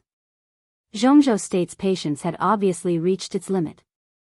Xianyuan Wushang didn't know how much time he had left. Maybe 1 day, maybe 3 days, maybe a week, but no more than half a month. During this period, if Li Tianlan and Emperor Dong's palace could not come up with enough evidence to prove their innocence, then the entire Emperor Dong's palace would be completely destroyed, and Zhongzhou state would do everything to kill Li Tianlan. Without any hesitation, without any apprehension, at all costs. As long as Zhongzhou state made up its mind, Li Tianlan and Emperor Dong's palace must die. This was a fact that did not need to be stated. It was very simple. If Li Tianlan was alive, then every high-level official in Zhongzhou state would face the irresistible threat of death. Therefore, the capital of a nation Yuandu would be fully used to kill Li Tianlan and erase everything related to him. Poison gas, bombing, surprise attack, assassination, seduction, even war, even nuclear war. Emperor Dong's palace did not have nuclear weapons, and their biggest deterrent was Li Tianlan himself. When Zhongzhou state made up its mind to eradicate Li Tianlan, they would not hesitate to take out all their trump cards. Li Tianlan was very destructive. Then they would surround him with a crowd. 100,000, 200,000, 500,000, 1 million, 2 million. The army was endless, and all kinds of high-tech weapons emerged one after another. This was not an exaggeration. If Li Tianlan could not prove his innocence, Zhongzhou state would inevitably do so. As long as there were people alive in Zhongzhou state, they would do so. At that time, the so-called new group would become a joke, Emperor Dong's palace would become ruins, and Li Tianlan would inevitably die. This was something that needed no doubt. And with Li Tianlan's death, the entire giant group would also embark on the old road that once happened in another miracle city. Dongqing Wudi, by Qing Xian, Ziyuan Shan, Dongqing Qiuqi, by Zhanfang, by Qing Zhao, everyone would be liquidated. Xianyuan Wushang took a deep breath. Compared with the urgency of the situation, he felt more humiliated. He could feel that something was wrong with Qin Fangqing's inexplicable death. But after thinking about it for an afternoon, he had no idea what was wrong or how to prove it. As for Qin Shi, he once wanted to get close to Qin Shi's body, but he was stopped by all the Qin family members with red eyes. The situation was already very dangerous. In this situation, if Zhongzhou State attacked Li Tianlan fiercely enough, maybe by tomorrow, Wu Jingmin or Dongqing Wudi would take the blame and resign. And this was just the prelude to the decline of the giant group and Emperor Dong's palace. Xianyuan Wushang suddenly stood up.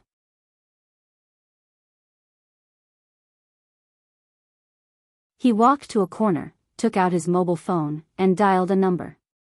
The phone rang twice and was quickly connected. Xing Tian's steady and heavy voice sounded on the other end of the phone. Your Highness. How did Qin Shi die? Xianyuan Wushang asked. There was a silence on the other end of the phone. 2 seconds later, Xing Tian's heavy voice sounded, I don't know. Then changed from not knowing to knowing. Try. I want the information of the mastermind, even a clue. Xianyuan Wushang's voice was extremely cold and ruthless. If necessary, you can die. Okay. Xing Tian's voice was simple and honest, without any hesitation. Xianyuan Wushang paused and continued, and don't investigate the cause of Qin Fangqing's death. Huh? Xing Tian was a little confused. Qin Fangqing's death makes me feel very uneasy. I don't know why, but when I look at his body, I feel fear. I can't see Qin Shi's body now. I just looked at it from a distance.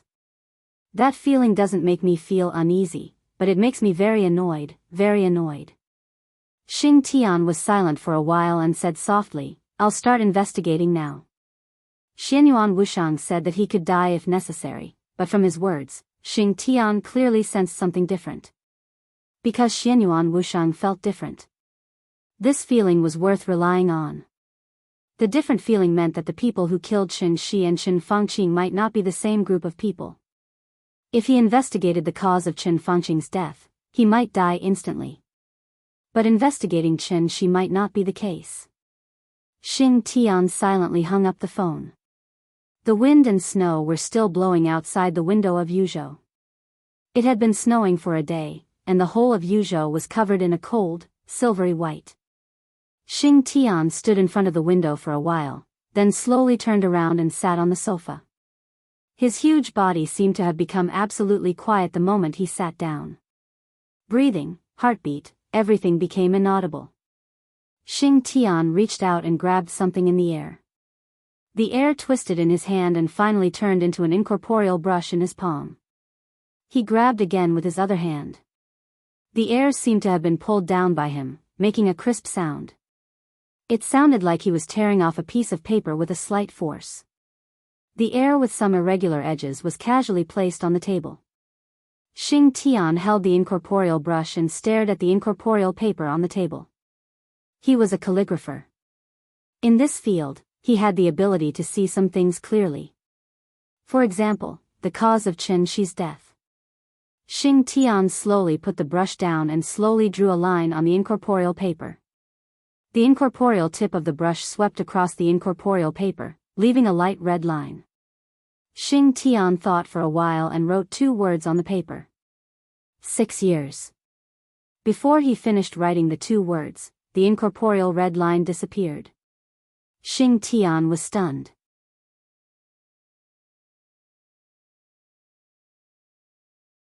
He knew that the starting point he was looking for was Li Tianlan, but Li Tianlan couldn't be the starting point. He drew another line and wrote down 2.5 years. The light red line appeared steadily on the paper. The tip of the brush began to tremble. Xing Tian wrote a line. Qi Mulan died. In the blink of an eye, countless densely packed words suddenly covered the empty piece of paper. Before Xing Tian had time to take a look, the handwriting disappeared completely. Xing Tian was a little depressed, but he had to try another way. He took the brush and didn't plan the time.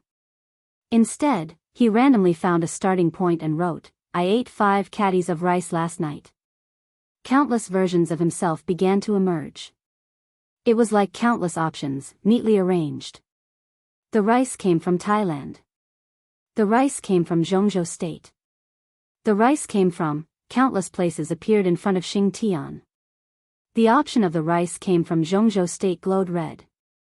Xing Tian clicked on the option that glowed red and wrote another sentence, "It tastes good." The dense handwriting seemed to be Xing Tian's thoughts that had been imprinted. Xing Tian's whole person became completely quiet. Everything went smoothly. Under his control, the brush in his hand quickly continued to write. At this moment, his huge body began to fade slowly. The light in the room dimmed. His figure became fainter and fainter, and finally became a shadow. The shadow was still constantly thinning, and finally became a shadow without a head. And the shadow without a head kept writing something on the paper. His writing speed was even more exaggerated than a computer-generated file. In the blink of an eye, dense handwriting had appeared in front of him. Xing Tian entered the real state of unconsciousness. On the incorporeal paper, the content appeared chaotically and clearly. "I ate 5 caddies of rice last night, and it tasted good. His Majesty attached great importance to us, so he informed the kitchen to buy more of this kind of rice. The origin of the rice came from Longjiang, Zhongzhou State, and the kitchen's stock was running out. The kitchen supervisor went to the supermarket in Shenyuan City to buy and encountered a small car accident on the way. His Majesty took us to Yuzhou. The Ritz-Carlton Hotel was very luxurious. The front desk lady did not look very good. His Majesty and His Highness entered the hidden Dragon Sea. Chen Fengqing's spirit was in an extremely unstable state. Xing Tian was still writing, but the content had become a wavy line. Xing Tian himself did not notice this scene. The content of the handwriting continued. Chen Fengqing saw Wu Jingmin. His consciousness was chaotic, and his spirit was in a relaxed state. The 2 majesties arrived at the hotel smoothly and received the room card from the front desk lady on duty. The front desk lady was in a very bad mood.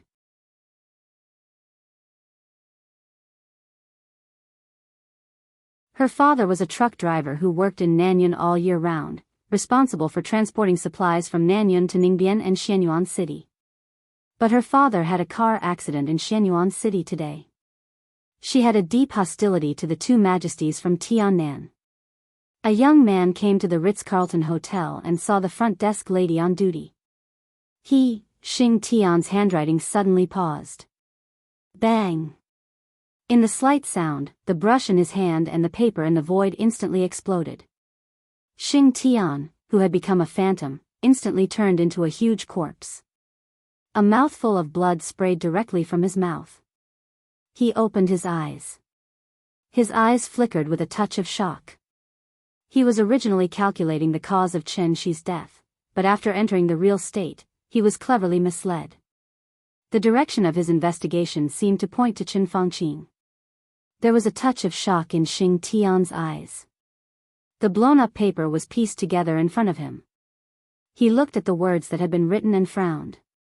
It was not because there were too many words on it, but because there were too few words. There was a very interesting saying in the Miracle City that a butterfly in the tropical rainforest of the Amazon River in South America could cause a tornado in Texas 2 weeks later with an occasional flap of its wings. This was the very famous butterfly effect. This was a strange chaotic phenomenon, but it was limited to one system. Xing Tian was a calligrapher, and his ability was more comprehensive. He could cross multiple systems in all directions. Starting from a small thing, it formed a huge chain reaction. There were countless explanations to explain the cause of Chen Fengqing's death from this aspect.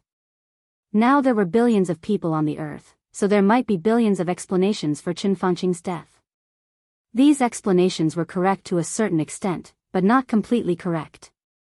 From the perspective of the butterfly effect, Chen Fengqing's death might be because a beggar in Zhongzhou State sneezed, or it might be because a group of Star State High School students made a beautiful 3-point shot. These reasons were real and objective. They were right and wrong. Xing Tian looked at the paper silently. What would happen if he continued to write on this paper? He started with the dinner he cooked as a starting point, and then found lines that could be constantly developed and changed. For example, the kitchen supervisor had a small car accident. For example, Li Tianlan and Qin Weibai arrived in Yuzhou and returned to the hotel. For example, Chen Fangqing met Wu Jingmin. For example, the receptionist of the hotel was the daughter of a truck driver. These were 4 things, but if he continued, each of them had infinite development possibilities. The receptionist might have a relative who was an official, and he wanted to help the receptionist solve the problem.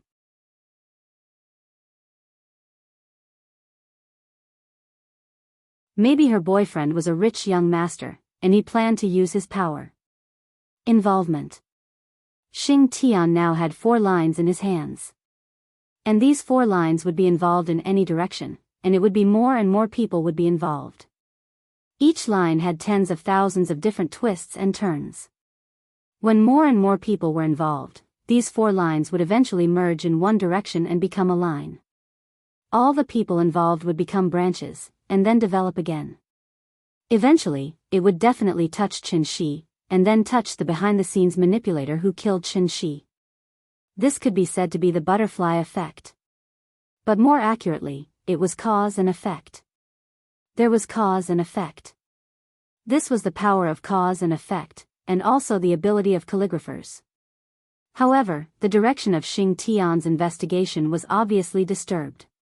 Before his 4 lines formed an absolute connection, a young man suddenly appeared in the story.